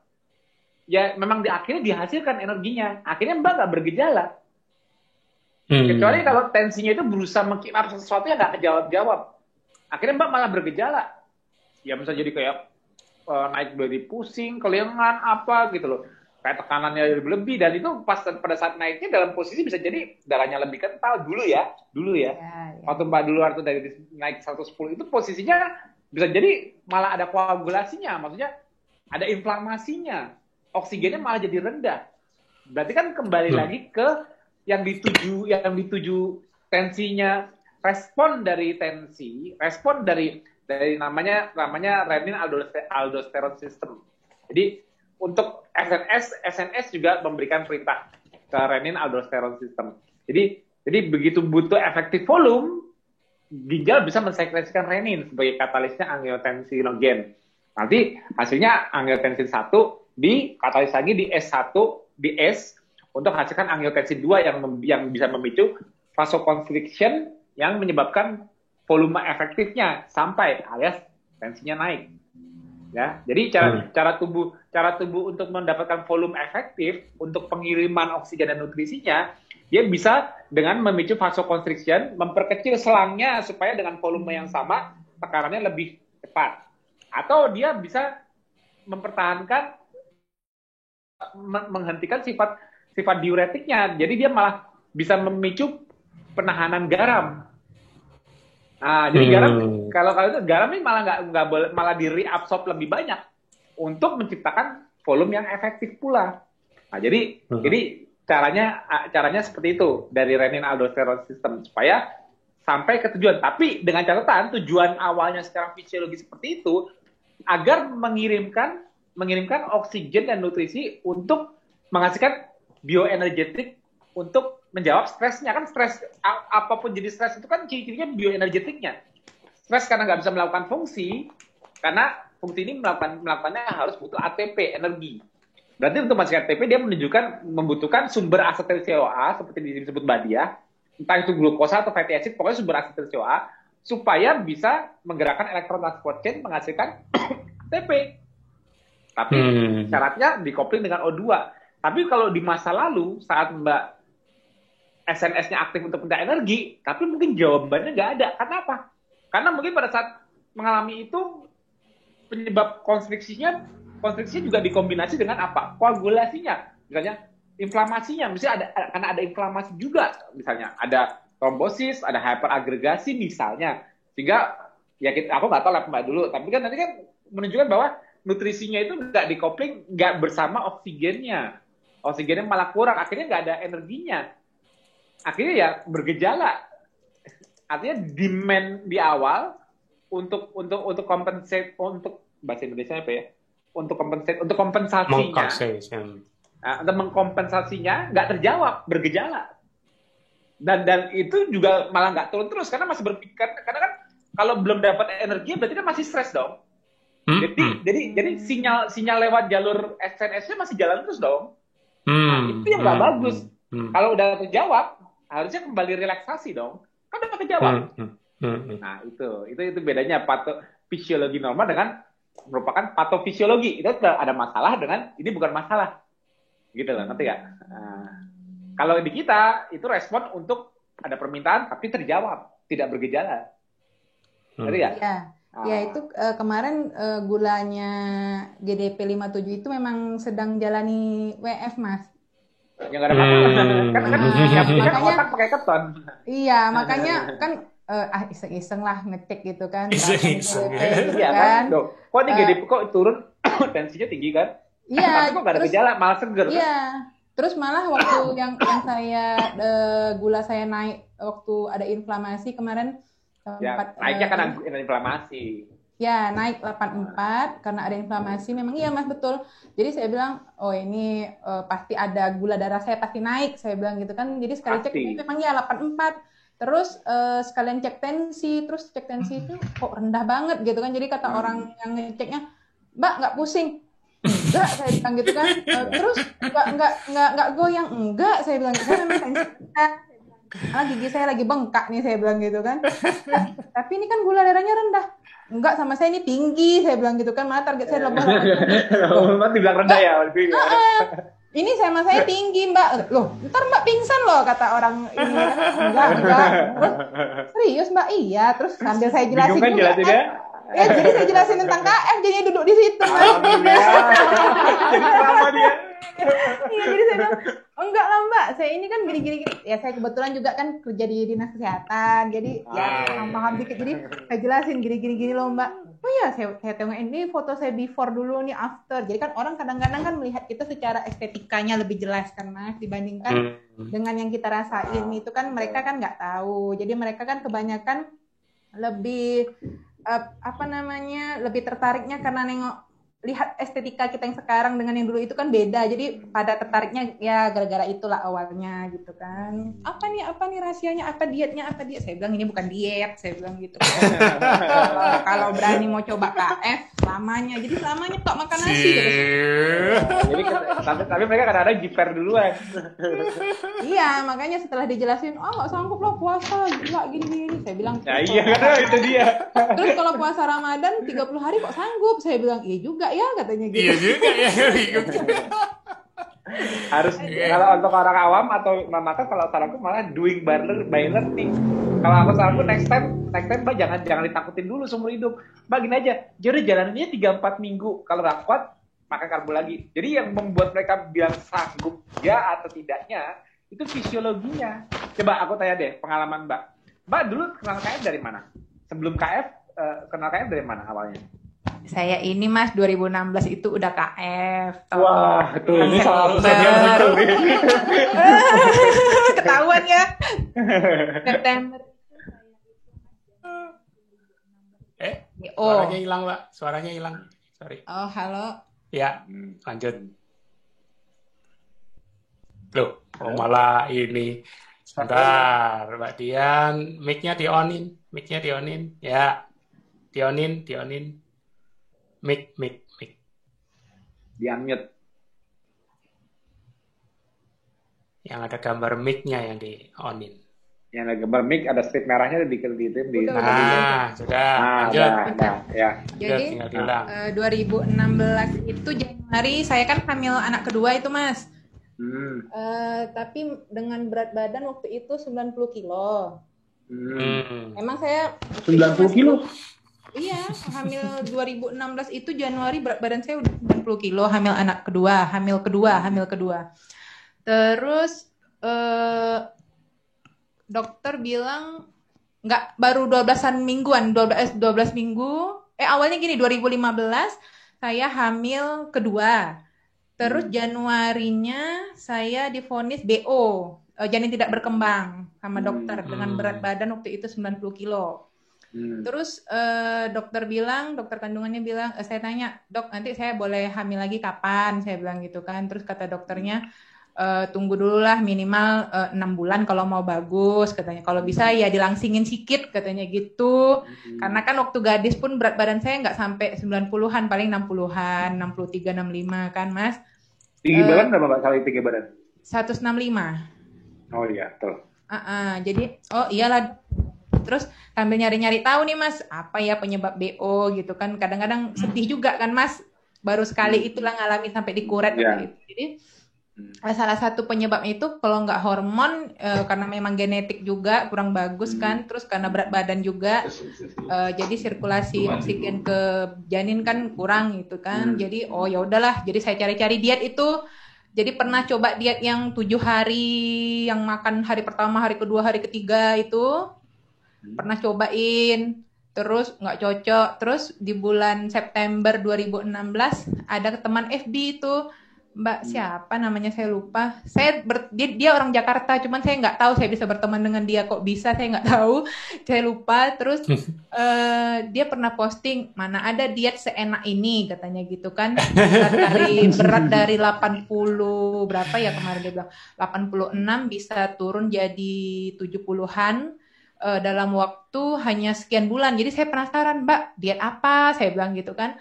Ini gabung aja Mbak di ketofastosis katanya gitu kan, di grup ketofastosis. Oh iya, boleh lah saya bilang gitu. Jadi saya baca-baca aja di grup, saya nggak ada mentor, nggak ada apa. Waktu itu saya kan masih di Dabo Singkep. Ya daerahnya pulau lagi Mas, jauh lagi, nggak ada di kami itu, di Kepulauan Riau. Saya di Batam, Bu, di Tanjung Pinang. Oh iya, saya bisa nyusul. Wah, ketemu. Dunia sempit. Oh, lanjut. Duh, mic-nya hilang lagi tuh. Sebentar. Unmute, mic-nya di unmute. Mic-nya di unmute. Bukan video, mic. Halo? Ya, silakan. Saya di Dabo Singkep waktu itu 8 tahun di rumah sakit, Mas. Jadi itulah, jadi saya ya udahlah dengan berani diri tanpa nanya lagi sama senior yang di KF, tanpa mentor, ya udah cobain aja lah, saya bilang gitu kan, saya baca protokolnya, cobain tanpa VCO. Waktu itu kan Dabo Singkep susah, Mas, nggak ada swalayannya susah lah pokoknya, nggak ada VCO, nggak ada garam Himalaya, nggak ada. Pokoknya saya mikirnya garam kroso, oh mungkin ini garam dapur kali ya, saya bilang gitu kan. Waktu itu betul-betul iya, betul-betul blank, betul-betul nggak tahu ilmunya, betul-betul nggak kayak sekarang lah, taunya baca protokol, ikuti aturnya, puasanya jam sekian sampai sekian, makannya gini aja. Oh ini gampang lah, saya bilang kan. Gulai boleh, saya bilang kan, saya kan suka gulai kan. Adalah gulai. Iya, kebetulan saya suka gulai kan. Jadi ya udahlah, ini gampang lah nih, saya bilang, cuman di skip nasi sama karbo lain, gampang lah, saya bilang gitu kan. Ya udah, saya cobain aja. Alhamdulillah 100 hari saya jalani KF, saya hamil lagi. Jadi dari 90 kilo waktu itu, 90 kilo turun jadi 73. Nah, waktu itulah saya langsung hamil. Nah, 3 bulan masa hamil itu saya bertahan tetap KF, terus suami saya nakut-nakutin. Kok masih diet katanya gitu kan. Jadi saya bilang, ya gimana? Saya bilang nanti udah enak, badan itu udah enak dengan jalan. Badan nggak bisa bohong ya. Jadi terus dia bilang, emangnya orang hamil boleh diet katanya gitu kan. Jadi saya bilang, ya nggak tahu juga, tapi kata Mas Tio, saya kan pernah tuh konsul sama Mas Tio, Mas, alhamdulillah saya hamil, saya bilang. Terus kan Mas Tio bilang, oh iya alhamdulillah Mbak. Terus saya, gimana Mas? Ya udah nggak usah puasa kata Mas Tio kan. Banyakin makan ikan kata Mas Tio, proteinnya dari ikan gini-gini. Oh ya Mas, insya Allah. Saya tetap jalani waktu itu kan. Terus kawan-kawan kantor pun pada bully, apalah nih udah hamil pun masih diet. Saya bilang, aduh kayak mana ya mau jelasinnya, karena waktu itu kan nggak pernah ikut seminar, cuman baca-baca di grup aja gitu kan. Ya udahlah, saya bilang kan. Terus suami nakut-nakuti, itu nggak apa-apa bayinya nanti gini, marah-marahin nih, saya bilang gitu kan. Lagian waktu 2017 awal kan saya lihat di grup belum ada yang lahirin bayi dari hamil ya, masih hamil dalam belum. Ya, betul. Belum ada yang melahirkan setelah menjalani keto waktu masa hamil. Jadi saya nggak bisa buktiin sama suami itu, ini loh buktinya gini-gini. Ya udahlah, saya bilang kan, daripada nanti kenapa saya pula nanti yang disalahin, saya bilang gitu. Saya bilang gitu kan. Nah itu dia, balik lagi karbo. Nah yang dahsyatnya setelah balik karbo, berat badannya berlipat-lipat lagi. Tapi yang anehnya Mas, waktu saya udah hamil 7 bulan, kawan-kawan marah nanya, hamil katanya. Betul saya hamil, saya bilang, tapi kok nggak kayak orang hamil 7 bulan katanya gitu. Jadi tetap kelihatan langsing gitu loh Mas. Jadi saya aneh juga kan, masa iya sih, saya bilang hamil loh ini Kak, tapi kecil loh Yan katanya kan. Tapi yang anehnya waktu anak saya lahir malah 3,5 kilo. Makanya saya bilang, orang ini, saya bilang gitu kan. Emang kalau hamil itu memang ada kewajiban harus numpuk lemak di badan juga kan? Enggak, biasanya kan kalau orang hamil kan gede perutnya gitu kan. Jadi mereka tuh perutnya mereka sebetulnya perut tetap gede. Cuman karena Mbak dilihat tidak menambah lemak banyak di pipi, paha apa gitu, jadi kelihatannya kayak nggak gede gitu loh. Sebetulnya sih gede. Orang bayinya 3,5 kilo kok. Ya kan? Pasti dong volumenya sama dong kayak orang kayak hamil normal. Bedanya perawakannya bukan seperti perawakan hamil. Kalau perutnya nggak bisa menampung volume itu 3,5 kilo, ya kecil volumenya, ya nggak mungkin gitu. Kalau perut sih aku yakin sama, nggak mungkin kalau bayi 3,5 kilo volume di rahim sama. Tapi yang gelember-gelember di mana-mananya itu yang membuat, karena nggak ada kelihatannya seperti. Kawan tuh udah 7 bulan pun nggak percaya saya hamil kan. Hamil kok, saya bilang, tapi lebih kecil loh dari yang hamil pertama. Itulah diet juga lagi kata orang itu. Jadi saya bilang, enggak lah, apa pula salah nyalahin diet, saya bilang gitu kan, nggak ada nih hubungannya, saya bilang gitu. Ya udah akhirnya itu CLBK Mas, setelah anak 2 tahun saya kan ASI. Alhamdulillah. Saya ASI sampai sekarang pun nih anak saya udah 3 tahun masih ASI Mas. Ya nggak apa-apa, Alin juga hampir 3 tahun ya. Iya, saya pernah dengar tuh Mas Tio bilang, udah ngapain anaknya di sapi ASI, biarin aja, makin lama ASI makin bagus. Ya udah saya lanjutin aja. Ini nih, cuma kasihan bapaknya doang sih emang. Sampai bapaknya Mas Tio sore begini. Sampai bapaknya bilang, udahlah dek, gantian, kata bapaknya. Tuh kan benar. Alhamdulillah anak 2 tahun kemarin suami sendiri yang nyuruh, ya udahlah katanya, balik KF lagi katanya gitu kan, karena saya udah banyak keluhan waktu itu Mas, berat badan saya udah 100 kilo, gila aja. Jadi kenaikannya itu luar biasa setelah melahirkan. Waktu saya habis melahirkan tuh, sebelum melahirkan saya timbang berat badan saya 90 kilo, naik lagi, terus pas menyusui ya makin naik lah, namanya ibu menyusui kan Mas, makin jadi kan nafsu makannya berlipat-lipat. Ya udah, jadi akhirnya mungkin suami bilang ya udahlah balik ini aja katanya, balik KF setelah anak saya 2 tahun. Karena kemarin waktu habis melahirkan saya udah pernah coba KF, cuman ya itu kalau ditentang sama keluarga kita kan nggak pede juga ya Mas sama orang tua. Jadi orang tua saya juga orang kesehatan kan, sampai orang tua saya bilang, apa ini orang baru melahirkan nggak makan nasi, nanti gimana energinya gini. Aduh, selalu gitu. Ya karena saya nggak punya, belum dapat ilmunya waktu itu. Iya, belum ngerti ilmunya, karena kan nggak pernah ikut seminar Mas Tio gitu. Sekarang masih diserang emangnya Mbak Dian? Oh enggak lagi, kalau sekarang saya udah kuat bentengnya, karena udah ikuti TFH sama SFH. Jadi saya kalau ngobrol sama orang tua, kan orang tua saya di Pekanbaru Mas, jadi kalau dia nengok, kok sekali sekarang masa nggak makan nasi lah, saya bilang dulu gemuk salah, kurus juga salah. Jadi kan sekarang berat saya udah jadi berat saya kan udah nambah 1 kilo nih Mas. Jadi jadi saya bilang dengan orang tua saya, enggak lah Mas, saya bilang ini nih bukan masalah dietnya, saya bilang ini lebih kesehatnya. Saya bilang kok banyak kok orang yang udah belasan tahun tuh, contohnya Mas Tio nggak makan nasi masih hidup, saya bilang gitu. Banyak juga yang cancer jantung yang kayak Mas Embong itu kan dari jantung aja sehat, saya bilang gitu. Banyak lah Mas sehat, saya bilang stroke aja yang ada 3 tahun nggak bisa bangun bisa sehat, saya bilang intinya kita sehatnya yang diambil, saya bilang gitu. Lagian orang tua saya juga kan memang rajin puasa, nah cuman ya itu dia makannya malam jam 10 malam. Dia memang puasa, dia nggak makan pagi Mas. Kalau mama saya itu dia nggak makan pagi, cuman jam 10 malam dia masih makan katanya gitu. Dia makannya cuma sekali, cuman jam 10 malam. Jadi saya bilang, coba Mas sebelum jam 8 makannya, saya bilang. Iya, betul. Saya bilang gitu, insya Allah dan mama lebih sehat. Memang orang tua saya yang perempuan lebih sehat Mas, karena dia itu pagi nggak makan, aktivitasnya tinggi. Kalau pagi suka ke kebun, kan udah pensiunan gini kan, dia suka ke kebun, gerak aktif, nggak mau baring-baring gitu. Saya memang membandingannya dengan orang tua laki-laki saya yang memang malas gerak. Nah, papa saya itu malah banyak penyakitnya. Sekarang udah prostat, jantung. Nah, saya kemarin sempat ngirim itu garam Himalaya sama VCO. Saya bilang, cobalah diminum. Saya bilang gitu kan. Terus papa saya bilang apa? Oh, nggak cocok tuh minyaknya. Kata dokter, nggak boleh orang sakit jantung makan minyak, minum minyak. Jadi saya bilang, kan abang bilang gitu, VCO bagus. Saya bilang, enggak lah, berdebar jantung papa minum itu. Katanya, aduh, saya bilang, gawat ini, aduh. Aduh, susah juga ya kalau karena nggak dekat kan. Kalau mungkin kalau dekat kita kan lebih enak. Ya, ada kayak gitu kali ya. Jadi kata mama saya, udah cepet pindah katanya gitu, biar ajarin papanya nih katanya gitu. Oke, thank you Mbak Dian, tetap semangat ya. Thank you banget, keren. Alhamdulillah dapat testimoni. Nambahin testimoni tapi bagus.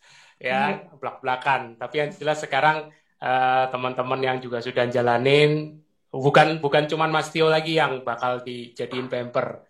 Kalau dulu pertanyaan trending kan, siapa sih Mas Tio yang katanya udah belasan tahun nggak makan nasi? Sekarang sudah banyak yang 5 tahun nggak makan nasi. Berbagi beban ya Mas. Tapi nanti sore akhirnya ketemu bubur loh.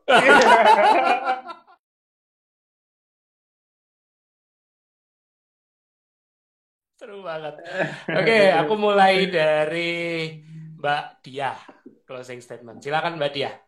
Ya, pada pasien kanker ya, tadi Bu Andung sudah bicara panjang lebar. Memang harus taat protokol 5 pilar dan dukungan dari keluarga. Mungkin dari situ aja, Mas. Wih, pendek banget. 5 pilar. Bolak-balik luar biasa loh. Benar, saya harus katakan luar biasanya Mas Tio di 5 pilar. Karena kita kadang-kadang lupa manusia itu dipikirnya cuma fisik aja. Harus diingatkan. Harus diingatkan. 5 pilar, ujung-ujungnya semua 5 pilar. Nggak bisa dia kurang satu gitu ya. Karena tapi kenapa ketarik 5 pilar itu ya karena fisiologi. Kalau cuma lihat diet nggak bisa lihat 5 pilar. Tapi karena kita tarik dari fisiologi. Contoh gini, ini sorry aku potong dikit. Oh, aku udah nggak makan karbo, harusnya gula darah normal, harusnya gula darah turun dong. Ya, jangan tidur, buktiin bisa turun nggak? Atau nggak keras aja, buktiin bisa turun nggak? Nah itu kan jadi kan, oh ternyata kalau ngerti fisiologi, usaha di sini tanpa kombinasi yang lain kok nggak ada hasilnya ya. Nah itu loh, jadi yang aku maksud fisiologi itu yang membuat aku membuat 5 pilar, bukan nulis apa lagi yang kira-kira jadi common sense buat orang, bukan kira-kira garu-garu kepala gini-gini, nulis apa ya di protokol ya. Karena itu memang luar biasa berhubungan 5 pilarnya itu secara fisiologi ya, secara molekulernya pun dia berhubungan. Iya. Nggak bisa ditinggalin satu. Itu bukan sebagai penyair. Betul. Penyair. Luar biasa. Oke. Thank you Mbak Diah. Closing berikutnya dari Mas Rahmat. Ayo Mas, silakan Mas. Unmute dulu deh. Silakan. Terima kasih Mas Tio, Mas Budi. Iya, sama-sama. Pada kesempatan session ini untuk closing statement-nya, saya hanya mengucapkan terima kasih atas bimbingan ilmu yang selama ini sudah disampaikan Mas Tio, Mas Budi, juga teman-teman dari komunitas KF semuanya.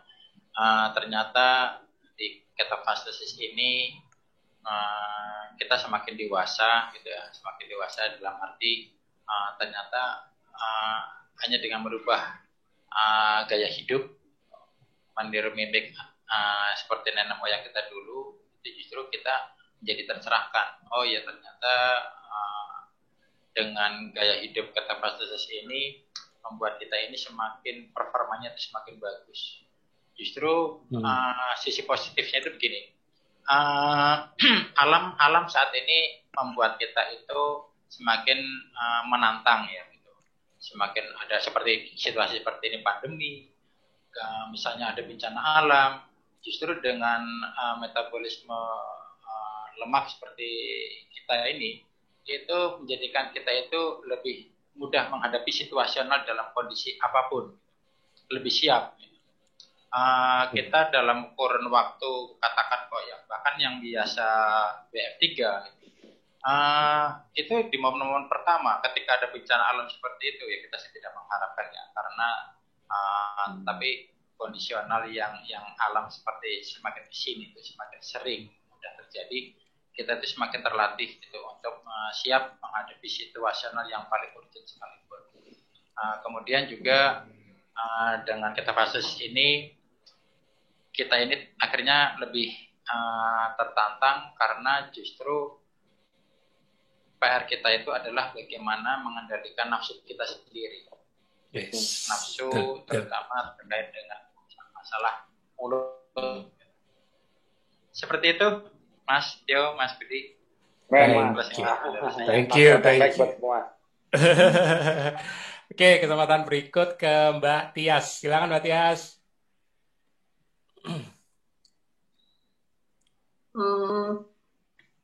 Saya mau menyampaikan sekali lagi sehat dan mau tetap sehat. 5 pilar ketofastosis saja. Terima kasih Mas Budi, terima kasih Mas Tio. Aku udah duga pasti ya.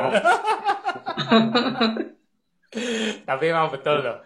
Kita di tatanan masyarakat ini selalu kalau kita mengurangi sesuatu, kita mengorbankan sesuatu, itu pasti top of mind-nya selalu dibilangnya diet. Padahal ya dinamakan diet kan biasanya Mas Tio kan selalu bilang kan, atau di persepsi masyarakat umum kan kalau diet itu kan mengorbankan yang disuka. Lah ini yang dimakan yang masih enak loh. Kok ya dibilang diet? Oke, kesempatan terakhir aku kasih closing statement buat Andung, ya kan? Ini peserta yang jadi testimoni. Andung siap-siap ya, sudah siap jadi penyemangat beberapa tadi gara-gara testimoninya Andung. Beberapa peserta yang mungkin mengaku punya riwayat cancer bakal butuh semangat dari Andung ya. Monggo Andung, kasih closing statement, pernyataan penutup, pesan atau apapun lah, kata-kata yang menguatkan, silakan. Ya, alhamdulillah saya diberi kesempatan. Terima kasih buat teman-teman dan yang sama-sama seperti saya juga. Terima kasih juga telah mendengarkan dan minta maaf pada kesalahan kata-kata. Ya, insya Allah bermanfaat bagi teman-teman semua, apalagi yang yang baru-baru itu kan. Nah, mudah-mudahan kita istiqomah yang udah menjalankan KF dan semangat sehat selalu. Insya Allah ketemu di lain waktu kita pas ya udah pada mini hilang kita bisa ketemu lagi apa di Taman Mini ya Mas Tio. Insya Allah. Mudah-mudahan kita kumpul lagi. Udah kangen. Iya, tapi tetap semangat ya. Alhamdulillah. Mohon maaf ada batin. Terima kasih waktu yang telah diberikan pada saya. Aku yang makasih. Assalamualaikum warahmatullahi wabarakatuh. Waalaikumsalam. Thank you Andung. Andung, moga-moga Andung tetap semangat ya, walaupun ada dokter, nanti kalau sempat ke dokter, terus dokternya bilang, udah jangan diet lagi gitu, jangan cukup 6 bulan gitu. Enggak ketemu. Dari 2016. Ngerinya tuh bukan ketemu dokternya, ketemu teman-teman yang itu loh, Mas Bobi, yang misalnya, gini lagi loh, disuruh kemo lagi loh, gini loh, gitu. Itu yang ngerinya tuh, penderitaan orang lain itu yang aku ngeri. Makanya menghindari lingkungan yang bikin kortisol, kata Mbak Anu. Itu jadi mumet. Jangan-jangan nanti saya disuruh kemo lagi nih, gitu kan, auzubillah kan. Ya, asik. Berarti Andung ini contoh konkret dari tipsnya Mbak Tias. Hindari stres. Hindari juga lingkungan yang bikin stres. Iya benar. Setuju. Sama dokter biasa Mas. Sudah mau alhamdulillah. Thank you. Mas, monggo dipungkasi. Kalau mau lama, bubur makin lama. Silakan. Oh iya, pulang. Tahu aja mau pulang. Makin lama bubur makin lama. Aku juga makanya harus makin Instagram. Ya wes nggak lama-lama tahu saya udah ada, tinggal cakwe aja nggak ada. Tinggal cakwe. Bubur-bubur jadi nasi ya nggak mungkin. Sebenarnya Mas Tio ya, semua dari tadi itu ujung-ujungnya ya memang metabolismenya bukan glukosa, itu aja sih kesimpulan bolak-balik belajar ya nggak Mas Tio ya? Iya, makanya kan intervensi kita kan sebetulnya gini Mbak, intervensi kita itu jadi sangat simpel ya kalau karena tadi kan Mbak udah bilang cancer itu jenisnya banyak kalau mau di itu obatnya banyak. Sama kayak gini deh contoh, virus. Sekarang lagi rame virus COVID. Padahal kalau mau ngerti bener metabolic conditioning yang sekarang untuk COVID itu sebetulnya untuk semua infeksi. Betul, iya. Karena basicnya contoh gini. Basicnya cancer. Kenapa sih kok orang pada takut sama cancer? Apa sih cancer itu kan kalau kita lihat secara patofisiologi, cancer itu dari emangnya berdasing. Enggak, itu tadi sel normal. Makanya masih ada kemampuan reversible. Artinya kan tadinya yang bikin dia jadi patologi ialah karena dia nggak mau diatur lagi, progresif terus. Itu yang membunuh akhirnya kan gitu. Nah, tapi untuk dari normal menjadi abnormal atau dari normal misalnya terinfeksi virus, mau namanya COVID kayak apa, akhirnya dia menjadi abnormal karena mereplikasikan virus, akhirnya dia banyak pakai gula, atau patofisiologi utama dari kematian COVID deh, inflamasi yang berlebihan. Itu berarti kan sel imun tadinya normal, nggak harusnya respon normal, ini responnya berlebihan. Apa kesamaan ciri-ciri di level sel dari semua itu? Mereka jadi hipermetabolik, mereka jadi tinggi pakai glukosa, mereka jadi aktif membelah diri, atau dia aktif memproduksi makromolekul. Inti di titiknya ya mereka menjadi terlalu anabolik. Itu kan? Iya. Nah, itu dia. Kalau udah ketemu kesamaannya di sisi dari mulai morfologinya, dari sisi mulai dari metabolic profilnya, loh, KF kenapa satu cara? Ialah apa? Karena memang titik itulah kesamaan dari orang problem di masalah PTM, ialah aging. Problemnya juga sama, mitokondria. Akhirnya kalau kita tarik benang merah, kenapa intervensinya 5 pilar? Ya karena tujuannya perbaikan bioenergetik, mencegah overinflamasi juga dari kontrol bioenergetik. Kan intinya kontrol di bioenergetiknya. Kalau dia mau membelah cepat, kalau nggak ada support bioenergetik gimana? Contoh, kalau mitokondrianya di cancer kita aktifin, dia membelah terlalu cepat, akhirnya malah apoptosis, bunuh diri. Makanya kan dia kan menekan coupling oxidative phosphorylation supaya dia bebas pembelah. Kan tujuan awalnya dia gitu. Tapi kalau kita buat pilihannya cuman kalau mau tetap ada, ya lo pakai lagi nih mitokondria yang tadi lo couple lagi. Kalau di couple lagi ya mau nggak mau aku harus ikut normal.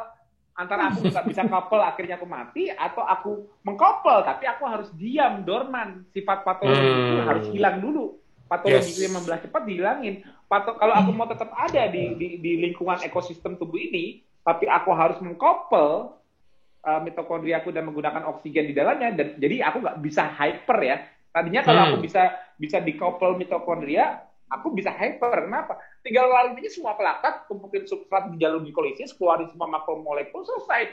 Jangan couple ini. Kalau butuh ATP banyak, kalau glikolisis itu tidak efisien karena cuma net 2 ATP, ya GLUT satunya tarik yang banyak glukosanya. Makanya kan ciri-ciri sel hipermetabolik yang tidak mau mengkopling ATP produksinya dengan mitokondria. Apa? Ya dia harus banyak. Karena kalau satu molekul glukosa dimasukin mitokondria bisa jadi 28-30 ATP, kalau cuma satu molekul glukosa dikeluarin ke laktat cuma 2 ATP, boros amat. Jadi kalau dia mau menghasilkan sama-sama 30 ATP untuk survive, dia harus pakai berapa? Banyak. 2 bagi 30. Jumlah glukosanya banyak pakainya. Banyak. Itu sebabnya ciri-ciri sel yang bersifat patologi ialah yang hipermetabolik. Walaupun tadinya normal, harusnya pengambilan glukosa normal, dia menjadi hiper. Nah, intervensi kita dengan fasting on ketosis dan menjaga faktor-faktor lain di 5 pilar mengontrol demand dari gluconeogenesis tidak berlebihan, targetnya sama. Remnya di itu ya. Betul, jadi membuat kalau yang normal dibikin stres tidak makan, dibikin stres tidak bisa masuk, tidak makan, atau dibikin stres tidak ada glukosa, mereka dengan mudahnya, ya kan gue normal, ya gue pindah aja, mantepin mitokondria gue buat ngasihin listrik, kan gue normal. Tapi efeknya menjadi seleksi ke apapun yang tidak normal di tubuh. Maksud gini, yang kalau kita ada patologi penyakit dan itu bersifat aging kah, atau membelah cepat kah, atau inflamatif kah, pokoknya yang menunjukkan gejala dan menyebabkan kerusakan atau penurunan fungsi, kan akhirnya awalnya dia anabolik. Itu terseleksi di kondisi fasting on ketosis. Itu rahasianya. Sama seleksinya di level sel. Nah, cancer bisa hilang total, Mas. Bisa aja cancer masih ada kalau dia masih bisa reversible. Tapi walaupun dia masih mencirikan dia seorang cancer, misalnya dia mencirikan dengan morfologinya, di morfologinya itu cancer. Tapi itu lihat mitokondrianya baik. Artinya dia sudah menggunakan oksidatif fosforilasi lagi di mitokondria. Ya, kalau density-nya membaik atau bahkan walaupun morfologinya cancer tapi dia mitokondrianya membanyak biogenesis, dia berusaha survive di kondisi yang tanpa gula tinggi, boleh kamu tinggal, tapi kamu tidak bisa meningkatkan mortalitas dari hostnya lagi. Sama proliferasinya ya, proliferasinya. Otomatis. Situ-situ aja. Karena kalau dunia kesehatan sekarang kan mengklasifikasikan ini cancer, ini infeksi. Jadi terkesan kayak harus ada beda-beda. Betul. Nah, karena benang merah di selnya nggak ada yang mau mempersamakan di mana sih letaknya gitu loh. Makanya kita kalau ikhtiar kita dengan KF, kita masuk safe mode. Safe mode apa? Safe mode artinya masuk ke dalam mode metabolisme hemat. Mode darurat, mode menghemat, efisien untuk bisa meningkat, insya Allah meningkatkan longevity dan lifespan karena dihemat-hemat, manage kerusakannya dibaguskan gitu. Nah, tubuh yang seperti itu diajak seperti itu kan nggak mau ada yang tidak efisien di dalam tubuh. Dibuangin apapun, mau itu namanya infeksi, mau itu namanya cancer, bodo amat. Taunya dia boros saja kalau ada di aku. Ya dibuangin. tanpa kita perlu mengklasifikasikan, hanya meng-create ekosistem yang berusaha efisien, betul nggak? Anggap aja ini suatu ekosistem. Populasi yang tidak efisien out, yang terlalu boros yang makan dulu out, yang bisa normal, yang bisa masuk safe mode ya ikut dengan ekosistem ini. Nah, jadi mencapai longevity-nya menyingkirkan yang jelek-jelek. Walaupun yang jelek-jelek itu dikategorikan sebagai patofisiologi suatu jenis penyakit A, B, C, D sampai Z gitu loh. Jadi intervensinya kita sama di KL 5 pilar itu. Apapun sakitnya apapun sakitnya ya 5 pilar itu karena kan sakitnya itu kan berarti kan memiliki antara penurunan fungsi atau abnormalitas kan cuma itu. Sakit karena apa? Kalau fungsinya benar harusnya nggak sakit. Kalau fungsinya benar, gangguan fungsinya karena apa? Jadi kalau ditarik-tarik segala jenis problem itu nggak jauh dari bioenergetik. Karena basicnya sel, gini. Suatu sel, ya anggap aja kita ada mata, ada apa itu kalau ditarik semua jadi sel, kan sama. Morfologinya sama. Ada Golgi-nya, ada mitokondrianya, ada retikulum. Organel sama. Sama organel selnya. Karena yang ditranskripsikan dari DNA-nya beda-beda. Yang dibukain untuk untuk ditranskripsikan, ditranskripsi dan translasikan beda-beda. Karena mata sama transkripsinya beda dong dengan jantung. Nah, tapi kalau organelnya sama. Organelnya sama, betul. Itu jadi makanya kenapa engineering kontrol dan sistem dari suatu bentuk organisme hidup paling lihat kalau udah ditarik ke sel. Kalau cuma dilihat dari di organnya, ini jantung katak, ini jantung manusia, beda. Beat per menit juga beda. Karena melihatnya jantung. Iya, betul. Tapi organ yang dilihatnya. Organ. Tapi kalau kita ke sel ya podo sama. Betul. Betul banget itu, Mas. Kayaknya nanti Mbak Dia bisa jadi potensi untuk mengawalkan seluler. Mbak Dia udah aku masukin ke grup metabolik. Jadi ya ini benar, nggak usah galau dengan jenis subtipe kanker. Nggak usah. Soalnya dari kemarin kan bolak-balik yang sarkoma, yang apa semuanya, leukemia, limfoma, ujung-ujungnya pinteran Mas Tio sih. Betul, The Cell itu benar bukunya, betul Mas Tio. Akhirnya ini gegara spesialisasinya Mbak Dia aja patologi anatomi, makanya bisa narik benang merah ini. Jarang loh. Makanya kayak Mbak Dila kemarin orang radiologi. Jadi aku tunjukin di mana radiologi bisa melihat kebenaran. Masukin aja FDG, lihat tarik yang mana. Gitu.